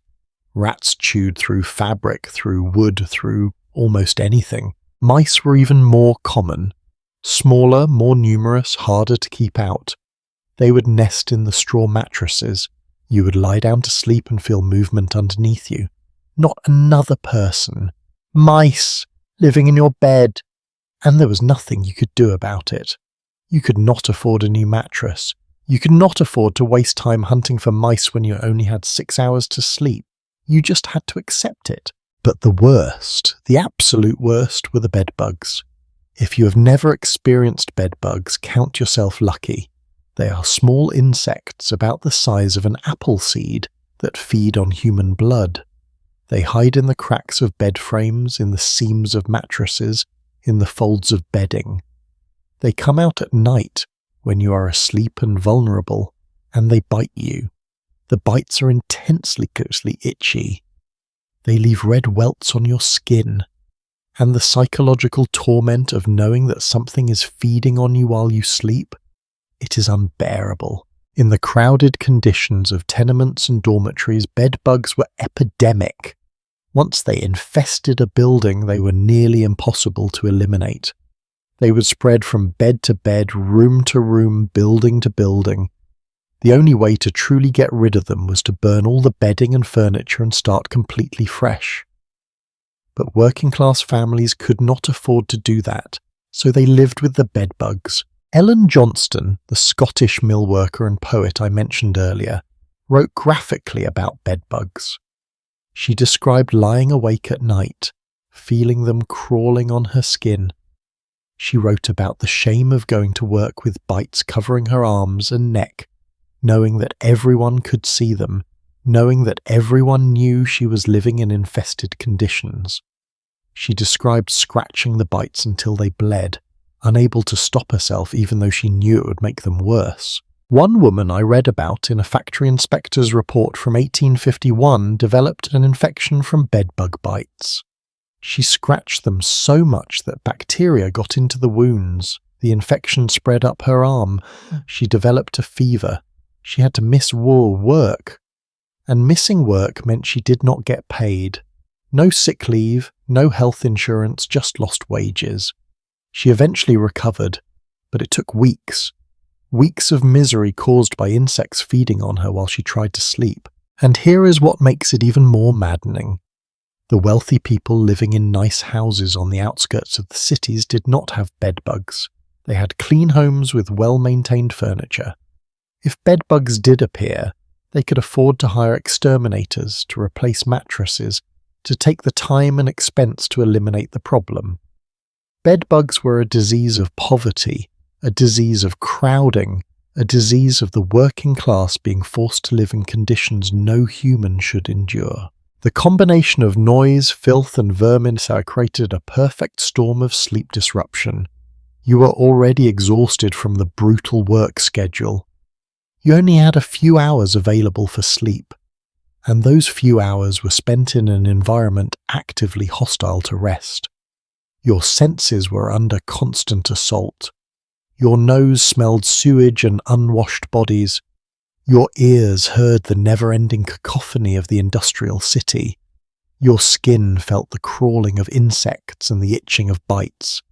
How could you possibly achieve deep healing sleep in those conditions? Some women developed coping strategies. They would stuff cloth in their ears to muffle the noise. They would wrap themselves tightly in blankets to keep bugs from reaching their skin, even though this made them uncomfortably hot.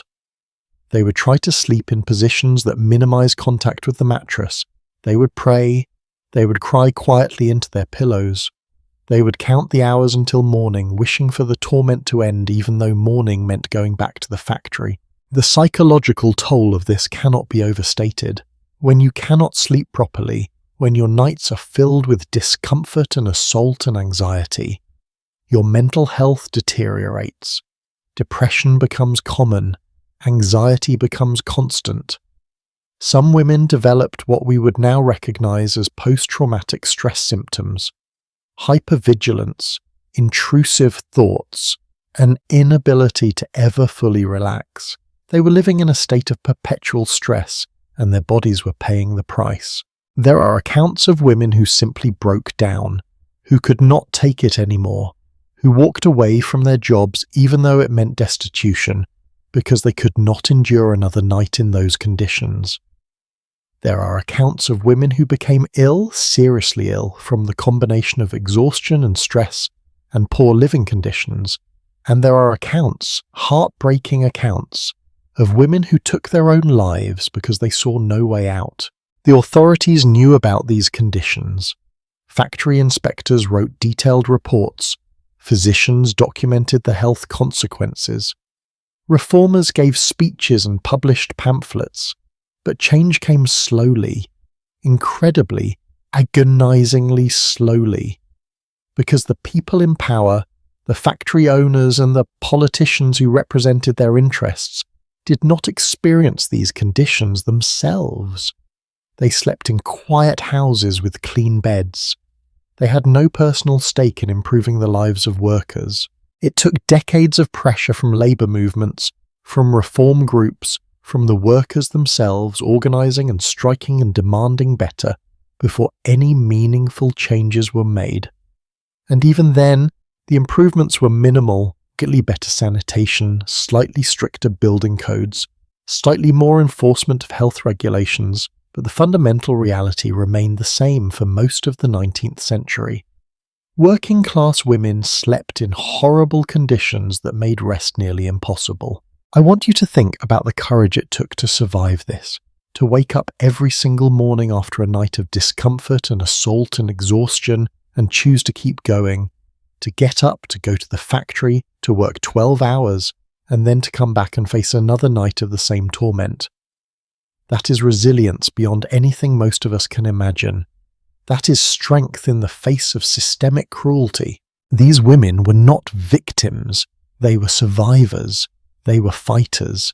They endured conditions that would break most people, and they found ways to maintain their humanity. They shared what little they had with each other. They warned newcomers about the worst bugs or the noisiest times.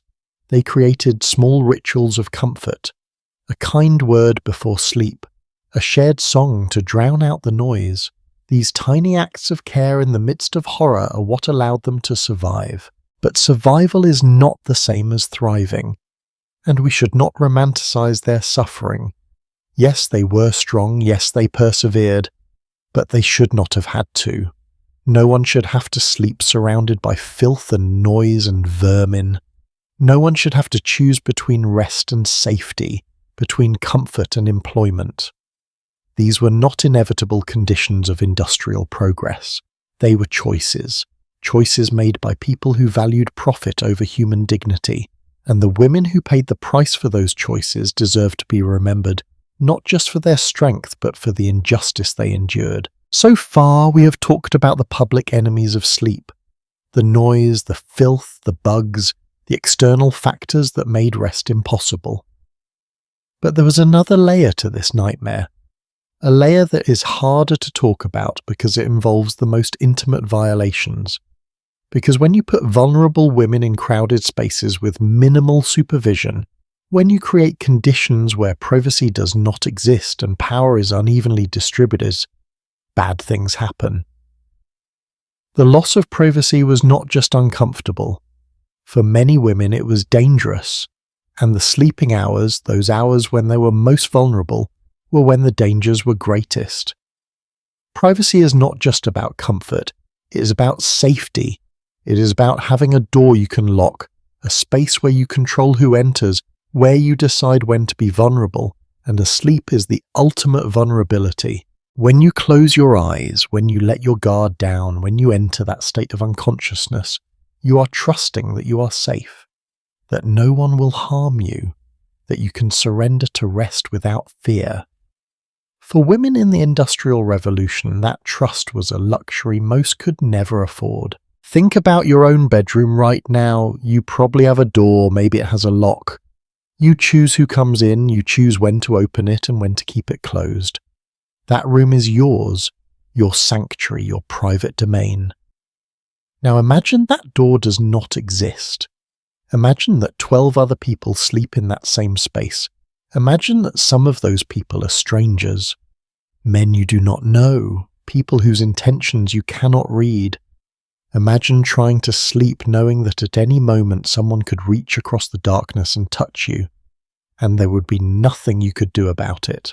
This was the reality for countless women in lodging houses, in the most crowded tenements, in any space where poverty forced people together without regard for gender, age, or propriety.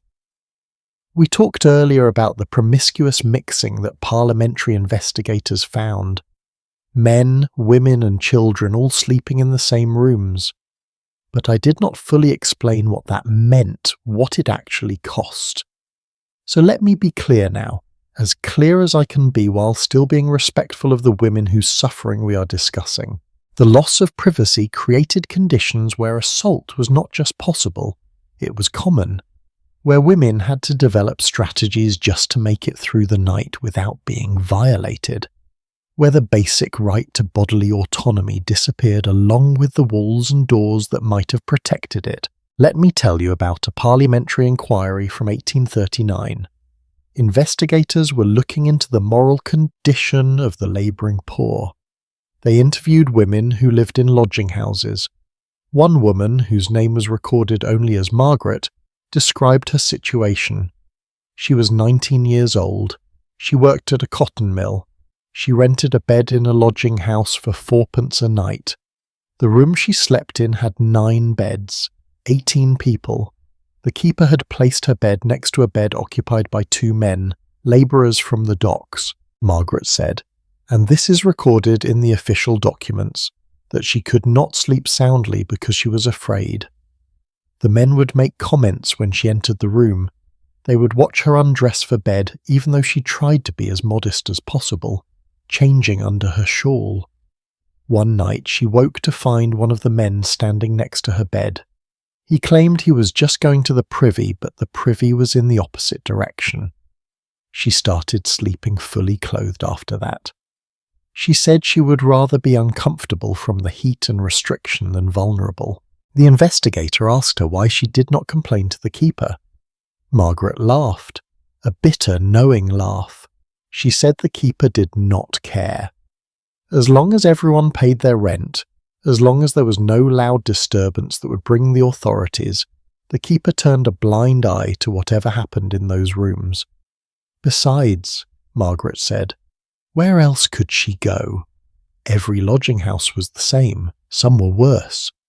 At least in this one, nothing had happened to her yet. Yet. That word haunts me. Yet. She was living in a state of constant anticipation of violation, and she considered herself lucky because it had not happened yet. This was what poverty reduced women to, grateful that they had only been threatened, only been leered at, only been made to feel afraid but not yet physically harmed. And many women were not so lucky.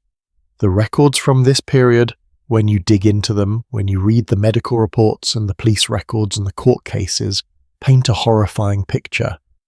Women assaulted in their beds while their roommates slept or pretended to sleep. Women who reported these assaults being told there was nothing that could be done because there were no witnesses, or the witnesses were unwilling to testify, or the accused man had already moved to another city. There was a case in Liverpool in 1842 that made it into the newspapers. A 16-year-old girl named Anne worked at a rope factory. She lived in a lodging house. She was attacked in her bed by a man who rented a bed in the same room. She screamed. She fought. Other lodgers woke up, but by the time anyone intervened, the damage was done. The man was arrested. He went to trial. And you know what his defense was? He claimed that because they were sleeping in the same room, because there was no door separating them, because the lodging house allowed men and women to mix freely, she must have consented. She must have known what she was agreeing to by living in such a place. The jury deliberated for less than an hour. They found him not guilty, not because they believed he was innocent, but because they could not imagine how to enforce laws about privacy and consent in spaces where privacy did not exist. If there were no walls, no doors, no separation, how could you prove that someone had crossed a boundary? Where was the boundary? This is the insidious logic of exploitation. Create conditions where basic protections are impossible, then claim that the lack of protection means there was nothing to protect. It was the same logic that allowed factory owners to overwork children and claim they were teaching them discipline. The same logic that allowed landlords to cram 30 people into a house built for 5 and call it efficient housing. Remove the structures that enforce human dignity, then pretend dignity was never possible in the first place. For women in the more respectable dormitories, the ones run by factory corporations with house mothers and rules, the situation was different but not necessarily better. Yes, men were not allowed in the sleeping rooms. That was a strictly enforced rule. But the house mothers themselves sometimes abused their power. They would inspect the rooms, search through personal belongings, read letters that women received. They controlled access to the washrooms, deciding who could bathe and when. Some house mothers played favourites, giving better bed assignments to women who complied with their every demand and punishing those who showed any independence. And even in these supposedly safe dormitories, women were not safe from each other. In any group of 40 or 50 women living in close quarters, some will be kind and some will be cruel. There were cases of theft, of bullying, of women forming cliques that excluded and tormented others. When you are exhausted, when you are stressed, when you have no private space to retreat to, these social dynamics become unbearable. Women who were naturally introverted, who needed solitude to recharge, suffered intensely. They had nowhere to go to escape the constant presence of others. Lucy Larcombe, whose writings we have referenced before, described feeling suffocated by the lack of solitude. She loved her fellow workers. She formed deep friendships, but she wrote that there were times when she would have given anything just to be alone for an hour, to sit in silence without feeling observed, to think her own thoughts without someone interrupting. She tried sneaking away to the roof of the dormitory after curfew once, just to have a moment to herself under the stars. The house mother caught her, and she was reprimanded severely. That moment of solitude cost her a week's worth of harassment from the house mother, who accused her of planning to meet a man. Because in the logic of these places, why else would a woman want to be alone? The bedroom historically had been becoming more private over the centuries leading up to the Industrial Revolution. Among the middle and upper classes, the idea that each person should have their own sleeping space was gaining ground. Married couples had separate bedrooms in wealthy homes, children had nurseries, servants had quarters. The bedroom was evolving into a private sanctuary. But for the working class, the Industrial Revolution reversed this trend entirely. It pushed them backward into medieval sleeping arrangements where everyone piled together, where privacy was a concept that did not apply to their lives. And this was intentional. Factory owners and landlords knew that private rooms would give workers more autonomy. A woman with her own room could lock the door. She could refuse to open it. She could control her own time and space. But a woman sleeping in a room with 20 others, she was always accessible, always observable, always subject to the collective schedule and the will of whoever held power in that space. This lack of privacy also made it impossible for women to tend to their own bodies with any dignity. Menstruation, for example. In an era before modern sanitary products, women used cloth rags that needed to be washed and dried. But where could you wash them when you shared a washroom with 50 other women? Where could you dry them when you had no private space? Women had to be creative, hanging cloths to dry in corners where they hoped no one would look too closely, wrapping them in other clothing to hide them. The shame and discomfort of managing something as natural as menstruation without privacy added another layer of indignity to their lives. Illness was equally humiliating. If you were sick, if you had diarrhea or vomiting, you could not suffer in private. Everyone in the room knew, everyone smelled it, heard it, witnessed your degradation. Some dormitories had infirmary rooms for seriously ill workers, but those were rare. Most of the time, you just had to lie in your shared bed and be sick while your bedmate and your 20 roommates carried on around you. And then there was the matter of personal hygiene. Bathing was a luxury. Most dormitories and tenements did not have bathtubs. There might be a washroom with basins where you could wash your face and hands. Some fancier boarding houses had a single bathtub that all the residents shared, with strict schedules for who could use it when, maybe once a week if you were lucky. The rest of the time you did your best with cold water and a cloth trying to clean your body while maintaining some modesty in a room full of other people. One woman who worked at a textile mill in Bradford described using her chemise, her undergarment, as a kind of tent while she washed herself with a basin of cold water. She would try to do this quickly before the other women needed the washroom, and she would try to be quiet so as not to draw attention. But inevitably someone would walk in. Someone would make a comment. Privacy for even the most basic acts of self-care did not exist. For women who were pregnant, the lack of privacy was especially cruel. Imagine being pregnant, your body changing, needing rest and care, and having to continue working 12-hour shifts. Imagine having no private place to rest your swollen feet, no door to close when you needed to cry from the pain or fear. Imagine giving birth, as many women did, in a room full of other people. Some dormitories would move a woman in labour to the infirmary if one existed. But in tenements and lodging houses, women gave birth in their beds, in their shared rooms, with minimal help and no privacy. The other residents would try to give them space, but in rooms where beds were inches apart, there was no real space to give. The psychological impact of this constant exposure, this inability to ever be alone with your own body and thoughts, was profound. Women described feeling like they were losing themselves, like they were dissolving into the mass of other bodies and voices and needs. One mill worker wrote in a letter to a Reform newspaper that she felt more like a machine than the machine she operated. At least the machines could be turned off. She could never turn off. Never have a moment when she was not performing, not being observed, not conforming to the expectations of communal living.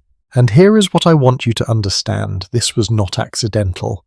The loss of privacy was not an unfortunate side effect of rapid urbanization. It was a feature of the system. It served the interests of those in power. Women without privacy were easier to control. They could not organize in secret.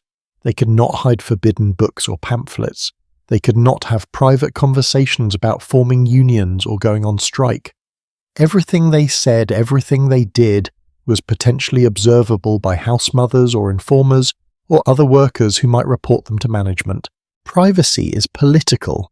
Privacy is power. And stripping women of privacy was a way of stripping them of power. It made them vulnerable not just to physical assault, though that was certainly part of it, but to total surveillance and control. Their bodies, their thoughts, their emotions, all of it was public property in a sense, subject to inspection and judgment and manipulation. But women resisted this too. They created codes and signals among themselves, ways of communicating that others would not understand. They formed protective pairs or groups, women who would watch out for each other, who would intervene if someone was being harassed or threatened. They learned to sleep in defensive positions with their backs to walls, with their hands protecting their bodies. They turned the lack of privacy into a kind of community protection network. If everyone could see everything, then everyone could witness if something wrong was happening. This is the paradox of communal living under exploitation. It strips you of individual privacy and dignity, but it also creates the possibility of collective action and mutual support. The same crowding that made women vulnerable also gave them strength in numbers. The same lack of walls that let threats in also let other women see those threats and respond. Still, we should not romanticize this. Mutual support was real, but it could not fully protect women from the dangers of their situation. It could not give them back the privacy they needed. It could not make the bedrooms safe spaces of rest and recovery. At best, it made the intolerable slightly more bearable. What all of this meant for sleep ultimately was that true rest was impossible, because rest requires letting your guard down. It requires trusting that you are safe, and women in these conditions could never fully trust that. Part of their mind was always alert, always listening, always ready to wake and defend themselves. This hypervigilance, combined with all the other factors we have discussed, the noise, the filth, the exhausting work schedule, created a perfect storm of sleep deprivation and trauma. The bedroom was supposed to be a refuge, a place where you could close the door on the world and be yourself, a place where you could be vulnerable without fear. For women in the Industrial Revolution, that refuge did not exist. Their bedrooms were public spaces, sites of potential danger, places where they had to perform even in sleep. And that loss, that theft of the most basic human need for a safe place to rest, is one of the cruelest aspects of this entire brutal system. So when we talk about how women slept during the Industrial Revolution, we are not just talking about beds and schedules and noise. We are talking about the systematic destruction of safety, dignity, and autonomy. We are talking about women forced to navigate dangers that should never have existed, to develop survival strategies for situations that should never have been allowed. And as we move forward, we need to confront an uncomfortable truth. All of these horrors, the exploitation, the exhaustion, the lack of safety, they did not happen in silence. People knew, reformers documented it, investigators reported it, and yet for decades the answer from those in power was always the same. Not yet, not now, the priorities are elsewhere, change will come slowly. And while they delayed, women suffered and died, but they also organized, they fought back, and eventually their voices became too loud to ignore. Exhaustion can break you, but it can also radicalize you. When you have been pushed so far beyond the limits of endurance that you have nothing left to lose, when you have seen your body used up and your dignity stripped away and your basic human needs ignored, something changes. Fear becomes anger. Despair becomes determination. And women who were told to be grateful for their exploitation, they stopped being grateful. They stopped accepting. They started fighting back. The first strike at the Lowell Mills happened in 1834. Let me set the scene for you. The corporation announced they were cutting wages, not by much, just a small reduction.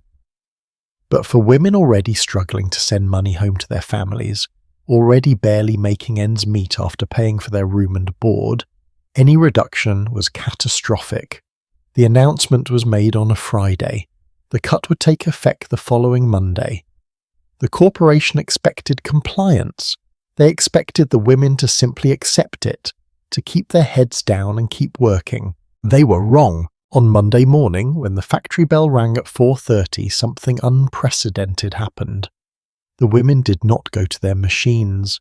Instead, they gathered. First in small groups, whispering in the dormitory hallways, then in larger crowds spilling out into the streets. By mid-morning, over 800 women had walked out. 800. They left their machines idle. They refused to work, and they marched through the streets of Lowell, singing. Think about what that took. These were young women, most of them teenagers or in their early 20s. They had been raised to be obedient, to respect authority, to never cause trouble, and here they were, publicly defying their employers, risking their jobs, risking their reputations, risking everything. Because they had reached a breaking point, the lack of sleep, the exhausting hours, the relentless exploitation, it had pushed them past fear into courage. The strike lasted 2 days. The mill owners were furious. They threatened to blacklist any woman who did not return to work immediately. They brought in local authorities to break up the crowds. They pressured the house mothers to identify the ringleaders. And eventually most of the women went back. They had to. They needed the wages. Their families were depending on them. The strike did not win the wage increase back. In that sense, it failed. But it did something more important. It showed that resistance was possible. It proved that women, working together, could shut down production. It planted a seed, and that seed would grow. 2 years later, in 1836, the Lowell women struck again. This time the issue was rent. The corporation announced they were raising the cost of room and board in the company dormitories. The women would have to pay more for the privilege of living in crowded rooms with shared beds. It was the final insult. They were being charged more to suffer. This strike was bigger. Over 1,500 women walked out. 1,500. And this time they were more organized. They had learned from the first strike. They elected leaders. They drafted a petition laying out their grievances. They published statements in sympathetic newspapers explaining their position. They framed their struggle not just in economic terms, but in moral and political ones. One of the statements they published included a poem. I want to share part of it with you because it captures the spirit of their resistance. It went like this. Oh, is it not a pity such a pretty girl as I should be sent to the factory to pine away and die? Oh, I cannot be a slave, I will not be a slave, for I am so fond of liberty that I cannot be a slave. I cannot be a slave, those words are radical. They are drawing a direct line between their situation and slavery. They are saying, we know what you are doing to us. We know this is not freedom. We know this is exploitation, and we refuse. The corporation responded with force. They evicted strike leaders from the dormitories. They fired women and made sure other mills in the region would not hire them. They used every tool of power they had to crush the resistance. And again, the strike eventually collapsed. The women had to return to work. The rent increase went through. But something had shifted. The women of Lowell now saw themselves differently. They were not just individual workers trying to survive. They were part of a collective. They had tasted solidarity. They had experienced the power of acting together. And they started building something more permanent. In 1845, a group of Lowell mill girls formed the first labor union of women workers in American history. They called it the Lowell Female Labor Reform Association. Think about that name, Labor Reform Association. They were not asking for charity. They were not begging for better treatment. They were demanding reform. They were claiming the right to shape their own working conditions. The association had a newspaper called The Voice of Industry, and in that newspaper, women wrote blistering critiques of the factory system. They documented the health problems caused by overwork and poor conditions. They calculated the real cost of the wages after deductions.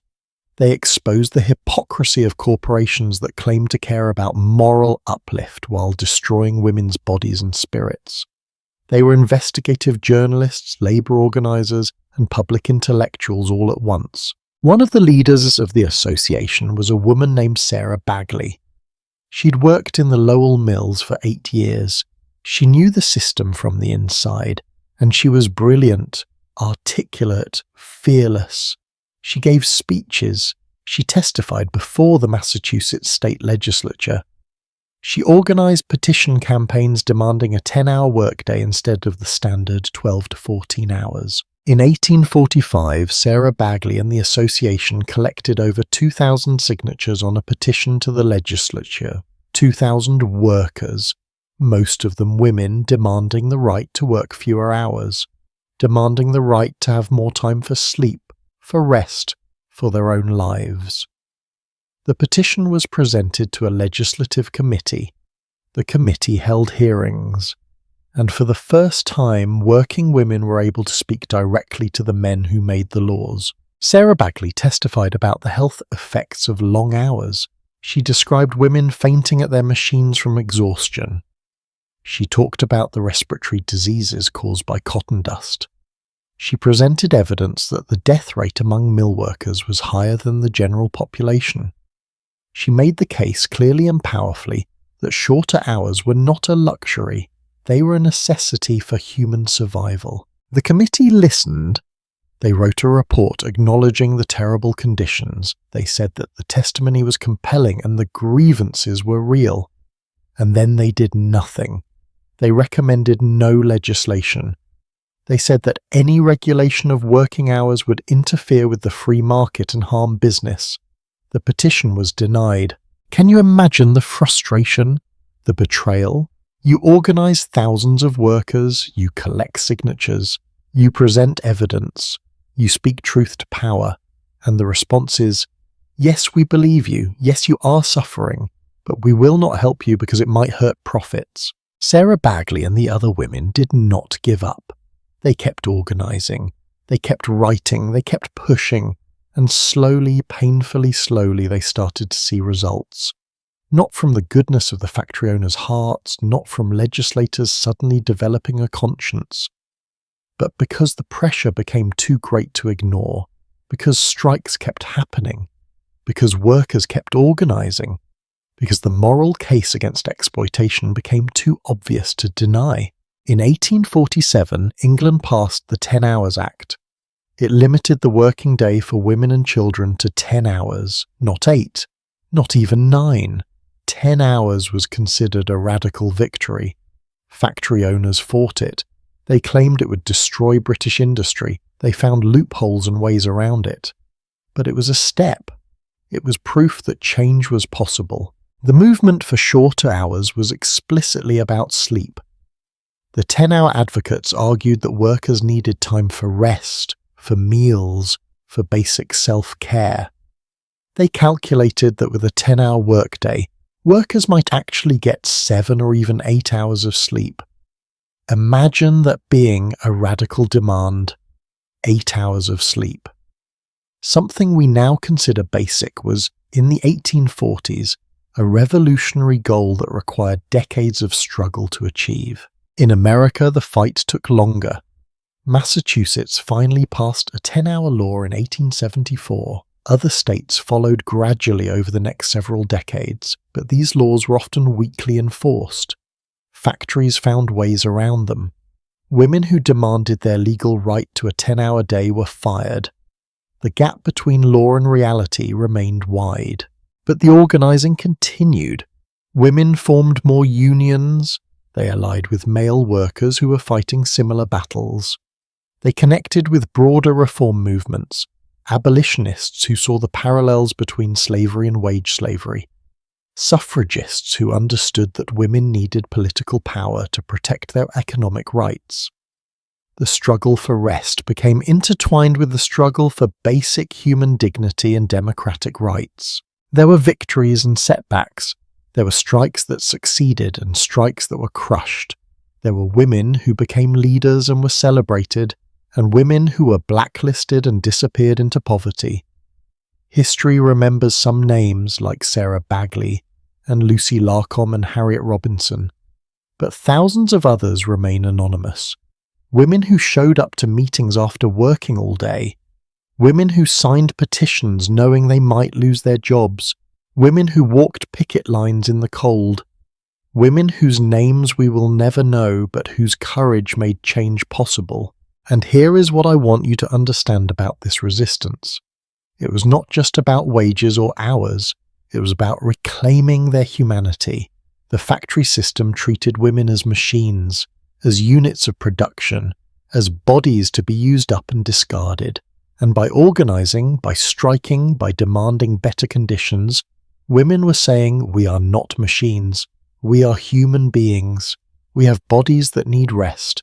We have minds that need peace. We have spirits that deserve dignity. And we will not accept anything less. The fight for the right to sleep was, at its core, a fight for the right to be human, to have biological needs recognized and respected, to not be worked literally to death. And women won that fight inch by inch, year by year, strike by strike. By the early 1900s, the worst excesses of the Industrial Revolution were being reined in. Child labour laws were passed.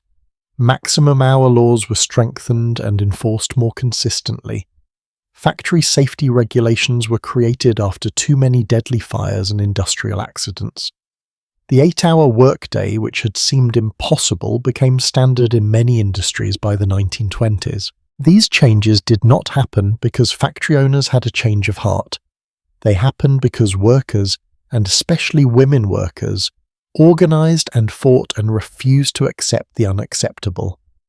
Every hour of sleep that workers gained, every improvement in working conditions, every safety regulation was paid for in the sweat and tears and sometimes blood of people who stood up and said enough. And we need to remember that when we enjoy an 8-hour workday, when we have weekends off, when we have laws against child labour and requirements for safe working conditions, we are benefiting from the struggles of women like Sarah Bagley and the Lowell Mill girls. They fought so that future generations would not have to suffer as they did. They sacrificed so that we could have what they were denied. But their legacy is not just in the specific laws and reforms they won, it is in the example they set. They showed that ordinary people, even people with very little power, can change systems that seem unchangeable. They showed that solidarity works. They showed that when enough people say no, the system has to listen. They showed that resistance is not futile even when it seems hopeless. And here is the thing, the fight is not over. Even now in the 21st century, there are workers who do not get adequate rest. There are people working multiple jobs just to survive, sleeping 4 or 5 hours a night. There are warehouse workers and healthcare workers and service industry workers who are pushed to exhaustion for the profit of their employers. There are people living in overcrowded housing with no privacy, no safety, no dignity. The specific conditions have changed, but the fundamental struggle, the struggle for the right to rest, for the right to live as a full human being, that struggle continues.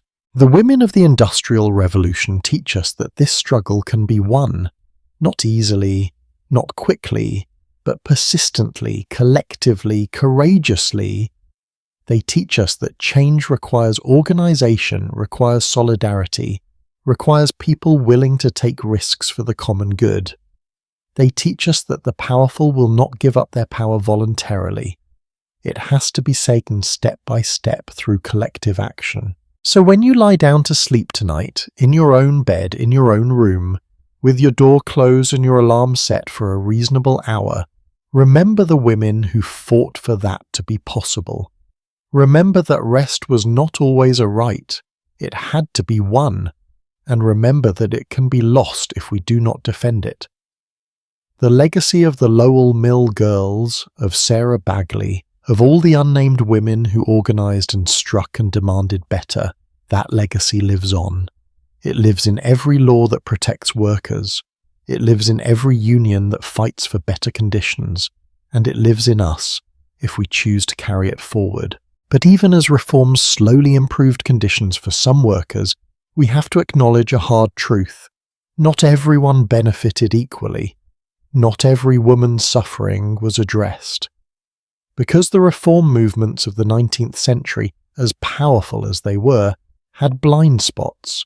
They focused on factory workers, on the visible industrial workforce. But there were other women whose sleep was also stolen, whose bodies were also exploited, whose voices were largely ignored.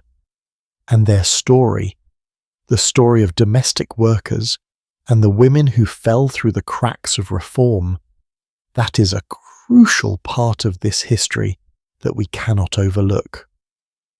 While working-class women were fighting for the right to sleep at all, something strange was happening in the parlours and bedrooms of the wealthy. The Victorians, those arbiters of morality and propriety, were deciding that married couples should sleep in separate beds, sometimes even separate rooms, and the reasoning behind this movement reveals so much about the hypocrisy, the class divides, and the twisted logic of the industrial era. Because when the rich talked about sleep, they talked about health and morality and refinement, but their concerns had nothing to do with the actual sleep crisis happening in the tenements and factories just a few miles away. Let me paint you a picture of a wealthy Victorian bedroom in the 1870s. The room is spacious, maybe 15 feet by 20 feet just for sleeping. There are 2 beds, identical in size and style, placed side by side with perhaps 2 feet between them. Each bed has its own headboard, its own set of linens, its own pillows. The husband sleeps in one, the wife sleeps in the other. And this arrangement, this symbol of marital propriety, was considered the height of modern civilized living.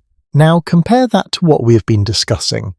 A tenement room where 8 people share 3 beds, a lodging house where strangers sleep inches apart, a dormitory where 24 women crowd into 12 beds. The contrast is almost obscene. The wealthy had so much space that they chose to sleep apart. The poor had so little space that they had no choice but to sleep together. And yet the Victorian moralist looked at both situations and drew the strangest conclusions. They decided that the poor were immoral because they slept in crowded conditions. The lack of privacy, the mixing of genders, the sharing of beds, all of this was seen as evidence of moral degradation. Never mind that poverty forced these conditions. Never mind that the poor had no other options. The Victorians looked at the tenements and saw moral failure, not systemic injustice. And their solution? Not to improve housing conditions for the poor, but to lecture them about propriety while sleeping in their separate beds in their spacious rooms. The movement towards separate beds for the wealthy started in the mid-1800s and was driven by several factors. First, there was the health concern. Victorian physicians became obsessed with the idea that sharing a bed was unhealthy. They published medical papers arguing that people exhaled poisonous substances during sleep, that the air under the blankets became contaminated with these exhalations, that breathing this contaminated air all night would lead to illness and debility. Dr. Benjamin Ward Richardson, a prominent British physician, wrote in 1880 that sleeping in the same bed was particularly dangerous for children sleeping with adults. He claimed, and I am not making this up, that elderly people would suck the vital warmth from young children, that the old would literally drain the life force from the young through the shared bed. He recommended that everyone, regardless of age, sleep alone to preserve their vital energy. This sounds absurd to us now, and it was absurd then too, but it was taken seriously by the wealthy classes who could afford to act on this advice. They started putting children in separate beds, in separate rooms. They started sleeping apart from their spouses, all in the name of health. Meanwhile, in the working class districts, children were sleeping 3 and 4 to a bed out of necessity, and the doctors were blaming them for their own poor health rather than addressing the overcrowding. The second factor was morality. The Victorians were obsessed with sexual propriety. They believed that the marital bed was a site of potential immorality, that the constant proximity of husband and wife in the same bed might lead to excessive sexual activity, which they considered unhealthy and morally suspect. Separate beds, they argued, would allow couples to maintain more decorum, more self-control. The wife would not always be available. The husband would have to make a conscious decision to cross from one bed to another. This pause, this moment of deliberation, was seen as morally superior to the spontaneity of sharing a bed. An etiquette book from 1892 written by a woman named Elizabeth Holt advised that separate beds were essential for maintaining the respect and dignity of marriage. She wrote that husbands and wives needed their own space to remain individuals, to not become too familiar with each other's bodily functions and nighttime habits. Too much intimacy, she suggested, would breed contempt. Distance would preserve affection. Can you see the class assumptions embedded in this logic? The wealthy could afford separate beds. Therefore, separate beds were morally superior. The poor could not afford separate beds. Therefore, the poor were morally inferior. It was circular reasoning designed to justify inequality. The Victorians took a luxury, the luxury of space, and turned it into a moral virtue, and they took a necessity, the necessity of crowding, and turned it into a moral failing. But here is where it gets even more twisted. The separate beds movement was also tied to the rise of what historians call the cult of domesticity, or the separate spheres ideology. This was the idea that men belonged in the public sphere of work and politics, while women belonged in the private sphere of home and family. The home was supposed to be a refuge from the harsh world of industry and commerce, a place of peace and moral purity maintained by women. And within the home, the bedroom was the most private, most sacred space. It was where women were supposed to reign supreme, where their modesty and virtue were most on display. Separate beds fit into this ideology perfectly. They allowed the woman to have her own bed, her own domain within the bedroom. She was not just sharing her husband's space, she had her own. This was presented as empowering, as giving women more autonomy, and to some extent it did. Women in the late 1800s were starting to push back against total subservience to their husbands. The New Woman movement, as it was called, advocated for more education for women, more legal rights, more say in their own lives. Having a separate bed meant having some control over one's own body. It meant the ability to say no without physical confrontation. It meant a small degree of independence, but this autonomy was only available to women with money. Middle-class and upper-class women could benefit from separate beds. Working-class women, who did not even have their own rooms, let alone their own beds, were excluded from this evolution.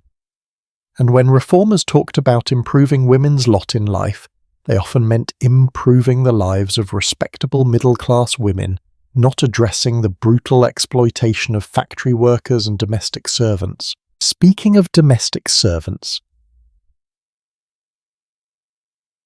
let us talk about them for a moment, because they are the invisible women in most discussions of Victorian domesticity. The middle-class home with its separate beds and its refined morality. It was maintained by servants who slept in tiny attic rooms, often sharing beds with other servants. The cook, the housemaid, the scullery maid, they worked 16-hour days maintaining the comfort of the family upstairs, and then they climbed to the top of the house to sleep in cramped quarters with minimal heating and no privacy. In 1891, a social investigator named Charles Booth surveyed working conditions in London. He found that live-in domestic servants, who were overwhelmingly women, had some of the worst sleeping conditions of any workers. They slept in attics or basements. They shared beds with one or two other servants. They had no locks on their doors, which made them vulnerable to harassment from the male members of the household they served. And they had almost no time for sleep, because their workdays often started at 5 in the morning and did not end until 10 or 11 at night. The irony is almost too much to bear. The wealthy families sleeping in their separate beds, maintaining their propriety and health, depended entirely on servants who had none of those luxuries. The moral superiority of the Victorian bedroom was built on the exploitation of women who were denied basic dignity and rest, and the reformers who advocated for separate beds, who published books and gave lectures about the importance of proper sleeping arrangements. They rarely mentioned servants. They rarely mentioned factory workers. Their concern was for the middle class, for people like themselves. They wanted to preserve and expand the privileges of their class, not extend those privileges to everyone. This is the blind spot I mentioned at the end of the last section. The reform movements of the late 1800s achieved real victories. Shorter working hours, better factory conditions, child labour restrictions. But these reforms were uneven. They focused on the most visible workers, the ones who could organise and strike. Domestic servants who worked in isolated private homes were largely left out. Women who did piecework at home, sewing or assembling goods for pennies, were left out. Rural women, immigrant women, women of colour, they were often excluded from the protections that white factory workers won. The Victorian bedroom, with its separate beds and its emphasis on morality and health, symbolised this inequality. It was a space of privilege masquerading as virtue. The Victorians looked at their twin beds and saw civilization, refinement, moral progress. They looked at the crowded tenements and saw degradation, but they refused to see that the two were connected, that their comfort depended on others' suffering, that the system which gave them spacious bedrooms also created the overcrowded slums. By the early 1900s, separate beds had become standard in middle-class and upper-class homes. Furniture manufacturers started producing matching twin bed sets. Etiquette books recommended them. Doctors endorsed them. And the working class, as always, made do with whatever they could afford, which was usually one bed for multiple people. But then something interesting happened. The separate beds trend started to reverse. By the 1920s and 30s, especially in America, married couples started sleeping in double beds again, or if they had twin beds, they pushed them together. The reasons for this shift are complex. Some of it was economic. The Great Depression made luxuries like extra furniture seem wasteful. Some of it was cultural. The rise of Hollywood romance films portrayed couples sleeping in the same bed as normal and desirable. Some of it was medical. Doctors started to back away from the idea that sharing a bed was unhealthy, but I think part of it was also a recognition that the separate beds ideology had been based on a lie. The lie that proximity caused immorality. The lie that distance preserved love. People realized that what mattered was not whether you slept in the same bed or separate beds. What mattered was whether you had choice, whether you had enough space and comfort and safety to rest properly, whether your sleep was respected as a basic human need. And this brings us back to the central point. Sleep is not a luxury. It is a necessity, and the quality of your sleep reflects your place in the social hierarchy.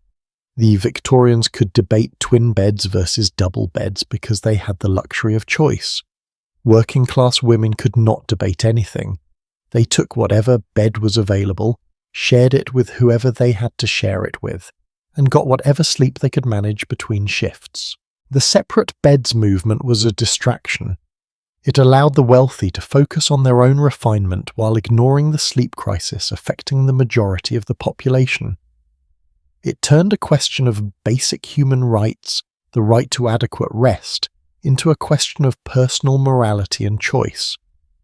And it obscured the real issue, which was that the economic system created such vast inequality that some people had multiple beds in multiple rooms while others had no bed at all. This is why history matters. This is why we need to look at the full picture, not just the parts that are comfortable or inspiring.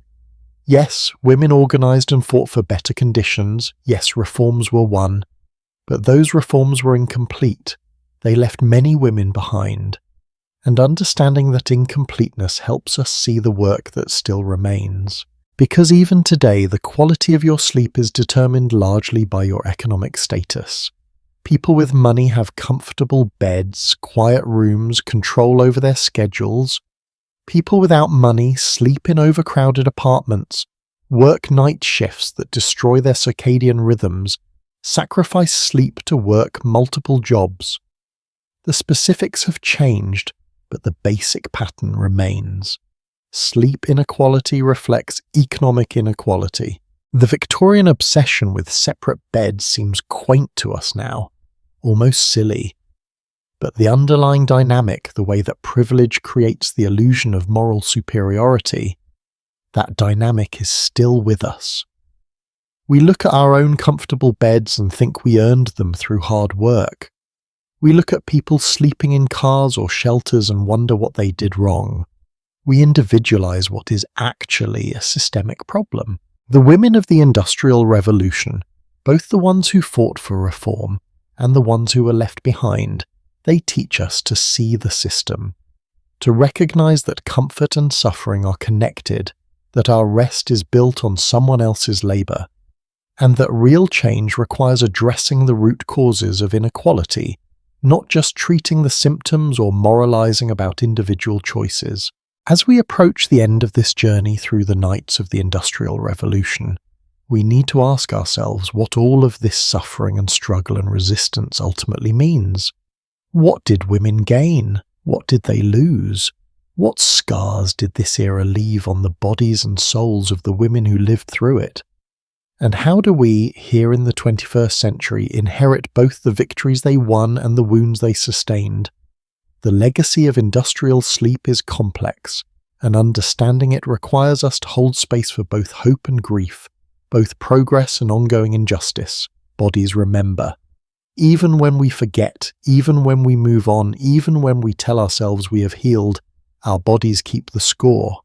The women who survived the Industrial Revolution, who lived through the sleep deprivation and the crowding and the exploitation, they carried the cost in their bones, in their lungs, in their nervous systems. Some scars were visible: the bent spines, the prematurely aged faces, the missing fingers from factory accidents, but other scars ran deeper. Invisible wounds that changed how these women experienced the world for the rest of their lives. And those invisible scars? They were passed down, generation after generation. The trauma of industrial sleep deprivation did not end when the factories closed for the day. It echoed forward through time. Let me tell you about a woman named Margaret Bondfield. She was born in 1873, just as the worst excesses of the early Industrial Revolution were beginning to be addressed. But Margaret still started work at 13 years old as a shop assistant. She worked 12 to 14 hours a day, standing the entire time. She lived in a tiny room above the shop with 3 other girls. And in her autobiography, published decades later when she had become the first female member of the British cabinet, she wrote about the long-term effects of those years. She described chronic insomnia that plagued her for the rest of her life. Even when she had achieved success, even when she had her own comfortable home and bed, she could not sleep properly. She would lie awake for hours, her mind racing, her body unable to relax. She wrote that her nervous system had been so damaged by those early years of deprivation that it never fully recovered. She had developed what we would now call chronic anxiety and hypervigilance. The expectation of being woken too early and never getting enough rest had been so deeply ingrained in her body that even when the external threat was gone, the internal response remained. This was not unique to Margaret. Medical records from the late 1800s and early 1900s show patterns. Women who had worked in factories during their youth, even if they stopped working when they got married or when conditions improved, showed higher rates of what physicians then called nervous disorders. Depression, anxiety, what they termed hysteria, which was often a catch-all diagnosis for women experiencing psychological distress that doctors did not understand. We now know that chronic sleep deprivation has profound effects on the brain. It changes neural pathways. It affects the production of neurotransmitters like serotonin and dopamine. It disrupts the hypothalamic pituitary adrenal axis, the system that regulates stress response. When you deprive someone of adequate sleep for months or years, especially during the critical developmental period of adolescence and young adulthood, you are literally rewiring their brain. You're creating patterns of stress response that can last a lifetime. The women of the Industrial Revolution were guinea pigs in a massive, unintentional experiment in the effects of chronic sleep deprivation on human health, and the results were devastating. Beyond the psychological effects, there were physical consequences that we can still measure today. Tuberculosis, the White Plague as it was called, ravaged working-class populations in the 19th century. We often attribute this to overcrowding and poor sanitation, which were certainly factors. But sleep deprivation played a crucial role too. The immune system depends on sleep to function properly. During sleep, the body produces cytokines, proteins that help fight infection and inflammation. When you consistently get less than 6 hours of sleep, your immune system becomes compromised. Your body cannot fight off infections as effectively. Women working in textile mills breathed in cotton dust and wool fibers all day. Their lungs were already damaged by the work itself, but the lack of sleep meant their bodies could not repair that damage overnight. It meant they were more susceptible to tuberculosis when exposed. And once infected, their sleep-deprived immune systems could not fight the disease effectively. The death rate from tuberculosis among female textile workers was staggering. In some mill towns, 1 in 3 workers died of the disease before the age of 40. And here is something that haunts me.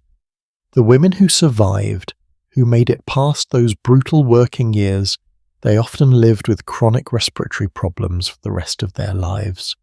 They would cough constantly, they would struggle to breathe, they would tire easily.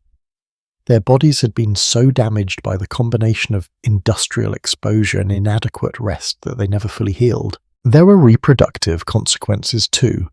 Women who worked long hours with minimal sleep had higher rates of miscarriage and stillbirth. Their bodies were so depleted that they could not sustain a pregnancy. And for those who did carry to term, the babies were often born underweight and sickly. The effects of the mother's exhaustion were literally passed on to the next generation through the womb. A study done in Manchester in 1895 compared the health outcomes of babies born to factory workers versus babies born to women who did not work outside the home. The infant mortality rate among factory workers' babies was nearly double, and the surviving children showed higher rates of developmental delays, chronic illnesses, and early death. The cycle of deprivation perpetuated itself. But beyond the medical records and the statistics, there were the lived experiences, the emotional and psychological costs that cannot be quantified, but were no less real. Women who spent their formative years sleeping in crowded rooms, always alert for danger, never fully resting, they often struggled with the intimacy later in life. They had difficulty trusting partners. They felt uncomfortable in close physical proximity.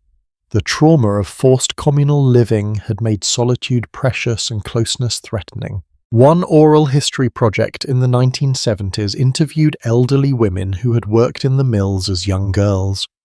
Many of them, even in their 80s and 90s, still spoke about the difficulty of sharing a bed with a husband after years of sharing beds with strangers or co-workers. One woman said she had never truly enjoyed sleeping next to her husband even though she loved him, because she could never fully relax. Some part of her was always on guard, always waiting for something to go wrong. The loss of the natural sleep rhythm, the segmented sleep pattern that humans had followed for millennia, was another kind of wound. Remember how we talked about first sleep and second sleep at the beginning? That pattern allowed for reflection, for processing emotions, for creative thought in the quiet hours of the night. When the industrial schedule destroyed that rhythm, it destroyed something psychologically important. Women who had experienced segmented sleep in their childhood before going to work in the factories described feeling like they had lost access to a part of themselves. That wakeful period at midnight had been when they prayed, when they thought about their dreams, when they felt most connected to their inner lives. The forced continuous sleep of exhaustion, collapsing at 10 and waking at 4:30 to the factory bell, felt brutal not just physically but spiritually. It cut them off from a way of experiencing consciousness that had been deeply meaningful. And for women who became mothers, the trauma of their own sleep deprivation often influenced how they raised their children. Some became overly protective, obsessed with ensuring their children got enough rest, trying to give them what they themselves had been denied. Others, having learned to function on minimal sleep, expected the same of their children, perpetuating the cycle of deprivation without meaning to. There are accounts of women who, decades after leaving the mills, would still wake up at 4:30 every morning. Their bodies had internalized that schedule so deeply that even when they were free to sleep longer, even when there was no factory bell, they could not. They would lie in bed, awake, trapped by a rhythm that had been imposed on them half a century earlier. This is what trauma does. It lives in the body. It becomes part of your operating system. And sleep trauma, because it affects something so fundamental to human functioning, creates ripples that touch every aspect of life. Your relationships, your health, your sense of safety in the world, your ability to experience joy and rest and peace. The women who fought for labour reform, who won the right to shorter hours and better conditions, they were fighting not just for themselves, but for future generations. They understood, perhaps not in the scientific terms we use today, but in their bones, that chronic exhaustion was not just unpleasant, it was destructive. It stole years from your life and quality from your years, and some women never recovered. There are stories of women who, after years in the factories, developed what was then called melancholia, a deep depression from which they never emerged. Women who lost the will to live because the grinding exhaustion had extinguished something essential in them. Women who ended up in asylums or workhouses, their bodies and minds broken by labour that demanded more than any human could sustainably give. The statistical life expectancy of a woman who worked in the textile mills for 10 years was significantly lower than the general population. Even if she stopped working, even if her later life was more comfortable, those 10 years had taken such a toll that her body aged faster and failed sooner. Sleep deprivation, combined with all the other assaults of industrial labour, literally shortened lives. But here is what I want you to hold alongside this grief. The scars were real, but so was the resilience. The women who survived, who carried these wounds, they also carried strength. They had endured the unendurable. They had maintained their humanity in conditions designed to strip it away. They had found moments of connection and solidarity and even joy in the midst of horror. And many of them used their hard-won wisdom to fight for change, to ensure that the next generation would have it better. Margaret Bonfield, whose insomnia I mentioned earlier, became a powerful labour organiser and eventually a government minister. She used her position to push for workers' rights, for better conditions, for the protection she wished she had had as a young woman. Her trauma did not define her, even though it affected her. She transformed her pain into purpose. Lucy Larcombe, who we have met throughout this story, left the mills and became a teacher and a poet. She wrote beautifully about her experiences, honestly about both the hardships and the small beauties she found. She gave voice to the mill girls in a way that preserved their stories for history. Her sleepless nights as a young worker became the wellspring of poetry that would outlast her lifetime. Harriet Robinson, who organised strikes and wrote about the injustices of the factory system, lived into her 90s and spent her later years as a suffragist, fighting for women's right to vote. She connected the struggle for workers' rights to the broader struggle for human rights. Her exhausted body had learned to fight, and she fought until the end. These women, scarred but unbroken, teach us something profound. They teach us that trauma and strength can coexist, that you can acknowledge the wounds while celebrating the survival, that the scars themselves become part of the story of resistance.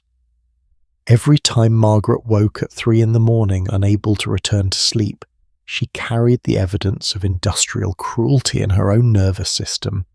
But she also carried the proof that it had not destroyed her. She was still here, still fighting, still believing in a better world.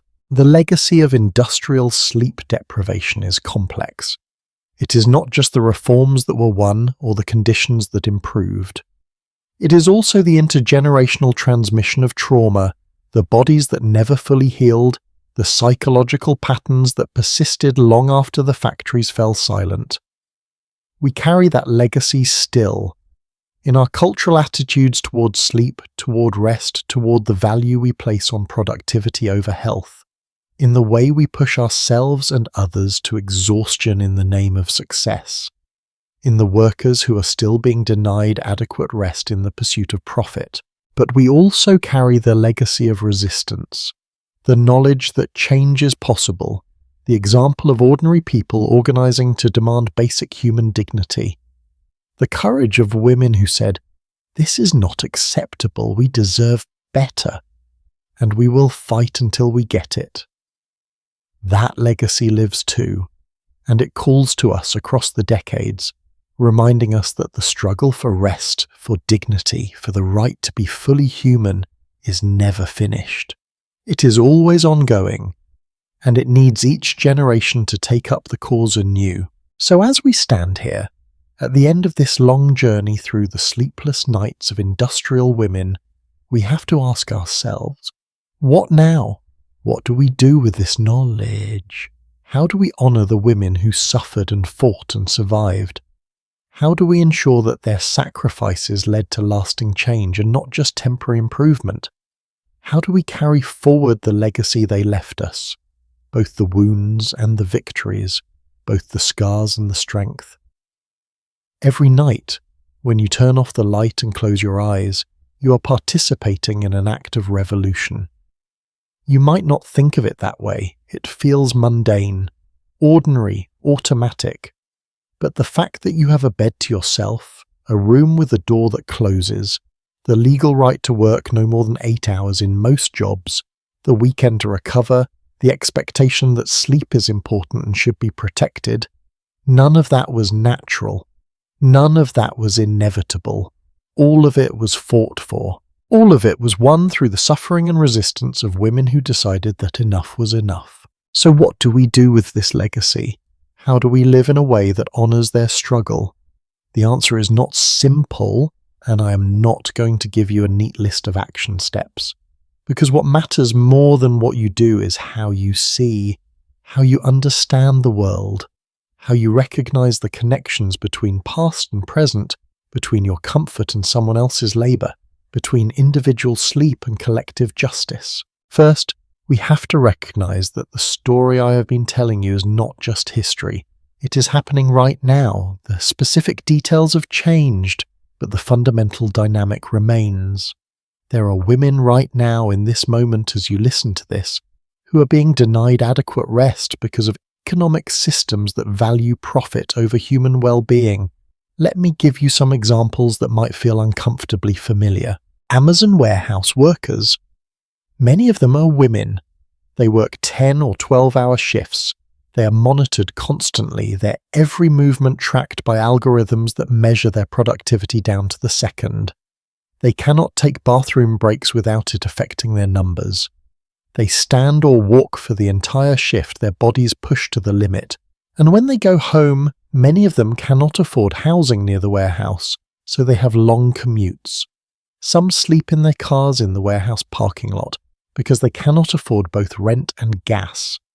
Their sleep is fragmented, inadequate, stolen by a system that treats them as units of productivity rather than human beings who need rest.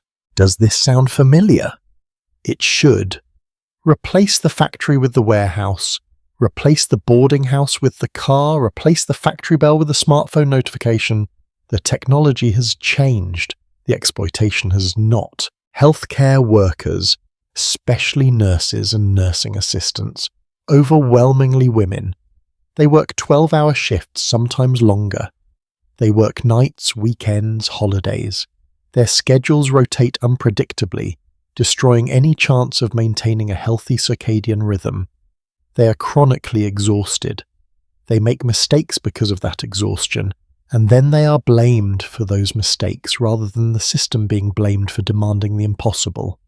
And many of them, after working a 12-hour shift caring for others, go home to care for their own families with minimal sleep in between. Their rest is treated as optional. Their well-being is sacrificed for the system to function. Service industry workers, restaurant staff, hotel maids, retail employees, working multiple jobs because one job does not pay enough to live on, sleeping 4 or 5 hours a night because they have to be at one job at 6 in the morning and another job keeps them until 11 at night, living in overcrowded apartments because that is all they can afford. Does any of this sound different from the 1840s? The specifics have changed, the pattern has not. And here is what we need to understand. The reforms that were won, the 8-hour workday, the weekend, the labour protections, they are not permanent. They can be eroded. They can be taken away. And in many industries they already have been. The gig economy, the rise of contract work, the weakening of unions, all of this has created conditions where workers have less protection than they did 50 years ago. Sleep is once again becoming a luxury that only some can afford. So the first thing we do with this legacy is we see it, we recognize it. We refuse to pretend that the Industrial Revolution is over just because the factories look different now. We connect the dots between Margaret sleeping in a crowded lodging house and the woman sleeping in her car outside the Amazon warehouse. We see the pattern. The second thing we do is we value rest. Not just our own rest, though that matters too, but rest as a human right. Rest as something that should be protected for everyone, not just those who can afford it. This means changing how we think about productivity and success. It means questioning the glorification of exhaustion, the idea that sleeping less makes you more dedicated or more worthy. You know this culture well, you have heard it. Maybe you have even internalized it. The entrepreneur who brags about working 20-hour days, the student who pulls all-nighters and wears their exhaustion like a badge of honor, the parent who sacrifices sleep to do it all. We admire these people, we hold them up as examples, but what we are actually admiring is their willingness to destroy their own health for external validation or economic survival. We are admiring the same thing that killed mill workers in the 1840s. There is nothing noble about chronic exhaustion. There is nothing virtuous about sacrificing rest. Sleep is not laziness. Rest is not weakness. These are lies that serve the same function now that they did during the Industrial Revolution. They convince us to exploit ourselves so that someone else profits from our labour. Valuing rest means resisting these lies. It means sleeping enough hours and not apologising for it. It means taking breaks without guilt. It means recognizing that your worth as a human being is not determined by your productivity. And it means extending that same grace to others, not judging people for being tired, for needing time off, for prioritizing their well-being over their work. The third thing we do is we support the people who are fighting for better conditions now, because they exist. They are out there, organizing, striking, demanding change, just like Sarah Bagley and the Lowell Mill Girls did. And they need the same thing those earlier activists needed: solidarity, public support, people willing to stand with them even when it is inconvenient. When Amazon workers try to unionize, they are fighting the same fight that textile workers fought in the 1840s. When nurses demand safer staffing ratios and limits on mandatory overtime, they are fighting for the right to sleep, just like Margaret Bondfield did. When fast food workers strike for higher wages that would allow them to work one job instead of 3, they are fighting for time, for rest, for dignity. You do not have to be an activist to support these efforts. You can pay attention. You can educate yourself about labour issues. You can support unions and worker-led organisations. You can make purchasing choices that reflect your values. You can vote for policies that protect workers' rights. You can have conversations with people in your life about these issues, planting seeds, shifting perspectives. Small actions matter. Collective small actions create movements. The fourth thing we do is we remember. We tell these stories. We do not let the suffering of the women of the Industrial Revolution be forgotten or minimized. Because forgetting is how history repeats itself. Forgetting is how we allow the same exploitation to return under new names. But remembering is power. Remembering connects us to a lineage of resistance. Remembering reminds us that change is possible because it has happened before. Tell your daughters about the Lowell Mill girls. Tell your sons about the women who fought for the 8-hour day. Talk about Lucy Larcom's poetry written in stolen moments of exhaustion. Talk about Sarah Bagley testifying before the legislature. Talk about Margaret Bondfield rising from shop girl to cabinet minister. These are not just interesting historical anecdotes. They are proof that ordinary people can change the world. They are instruction manuals for how to fight and how to win. And when you tell these stories, do not sanitize them. Do not turn them into simple narratives of progress. Hold the complexity. Talk about the women who won reforms and the women who were left behind. Talk about the victories and the failures. Talk about the scars that remained. Because the truth, the whole truth, is what gives us wisdom. Simplified stories give us slogans. Complex stories give us understanding. The fifth thing, and perhaps the most important, is we recognize our own privilege and responsibility. If you are watching this video in your own bed, in your own room, with the freedom to sleep as long as you want, you are standing on the shoulders of women who fought for that freedom. You did not earn it individually. It was given to you by generations of struggle, and with that gift comes a responsibility. The responsibility is not to feel guilty. Guilt is useless. The responsibility is to ensure that the freedom you enjoy is extended to others, to not hoard comfort while others suffer, to use whatever power you have, however small, to push toward a world where everyone has access to adequate rest, safe housing, dignified work. This might mean different things for different people. If you are an employer, it means treating your workers with dignity, paying fair wages, respecting their need for rest. If you're a landlord, it means maintaining safe, clean housing and not exploiting people's desperation. If you're a teacher or a parent, it means teaching the next generation to value rest and to question systems that demand exhaustion. If you are a consumer, it means thinking about the labour that went into the products you buy and the services you use. And if you are a person who is currently struggling, who is sleep-deprived and overworked and barely surviving, this story is for you too. You're not lazy. You're not weak. You're not failing. You're living in a system that was designed to extract everything from you while giving back the minimum. And the fact that you are still here, still trying, still surviving makes you part of the same lineage of strength that we have been exploring. You deserve rest. You deserve safety. You deserve dignity. And the fact that the system is not providing it does not mean you do not deserve it. It means the system is broken and needs to be changed. You are not the problem. Never let anyone convince you that you are the problem. This is what the women of the Industrial Revolution teach us.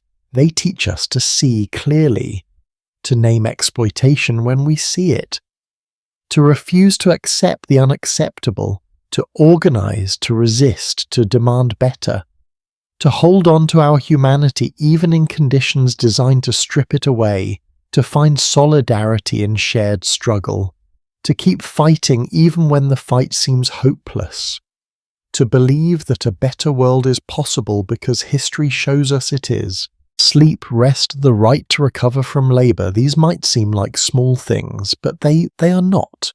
They are fundamental. They are where the body meets the political. They are where private life intersects with public policy. They are where individual well-being becomes collective justice. The women who fought for the right to sleep understood this. They understood that controlling someone's rest is controlling their life, and they refused to accept that control. As we come to the end of this long journey through the sleepless nights of industrial women, I want you to do something. Tonight, when you lie down in your bed, take a moment. Feel the mattress beneath you. Notice the quiet around you. Appreciate the door that closes, the space that is yours. And remember the women who did not have this. Remember Mary walking 60 miles to the factory town. Remember Catherine sharing a bed with strangers in the lodging house. Remember Sarah collapsing into sleep after 14 hours at the loom.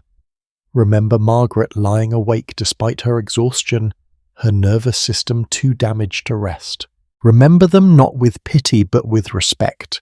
They were warriors in a battle most of us cannot imagine. They survived, they resisted, they changed the world.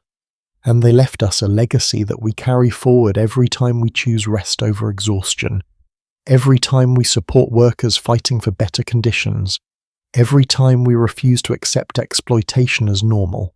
The story of how women slept in crowded homes during the Industrial Revolution is ultimately a story about what it means to be human, about the basic needs that we all share, about the systems that honor those needs, and the systems that destroy them, about the courage it takes to demand dignity when the world tells you to be grateful for scraps, about the power of collective action, about bodies that remember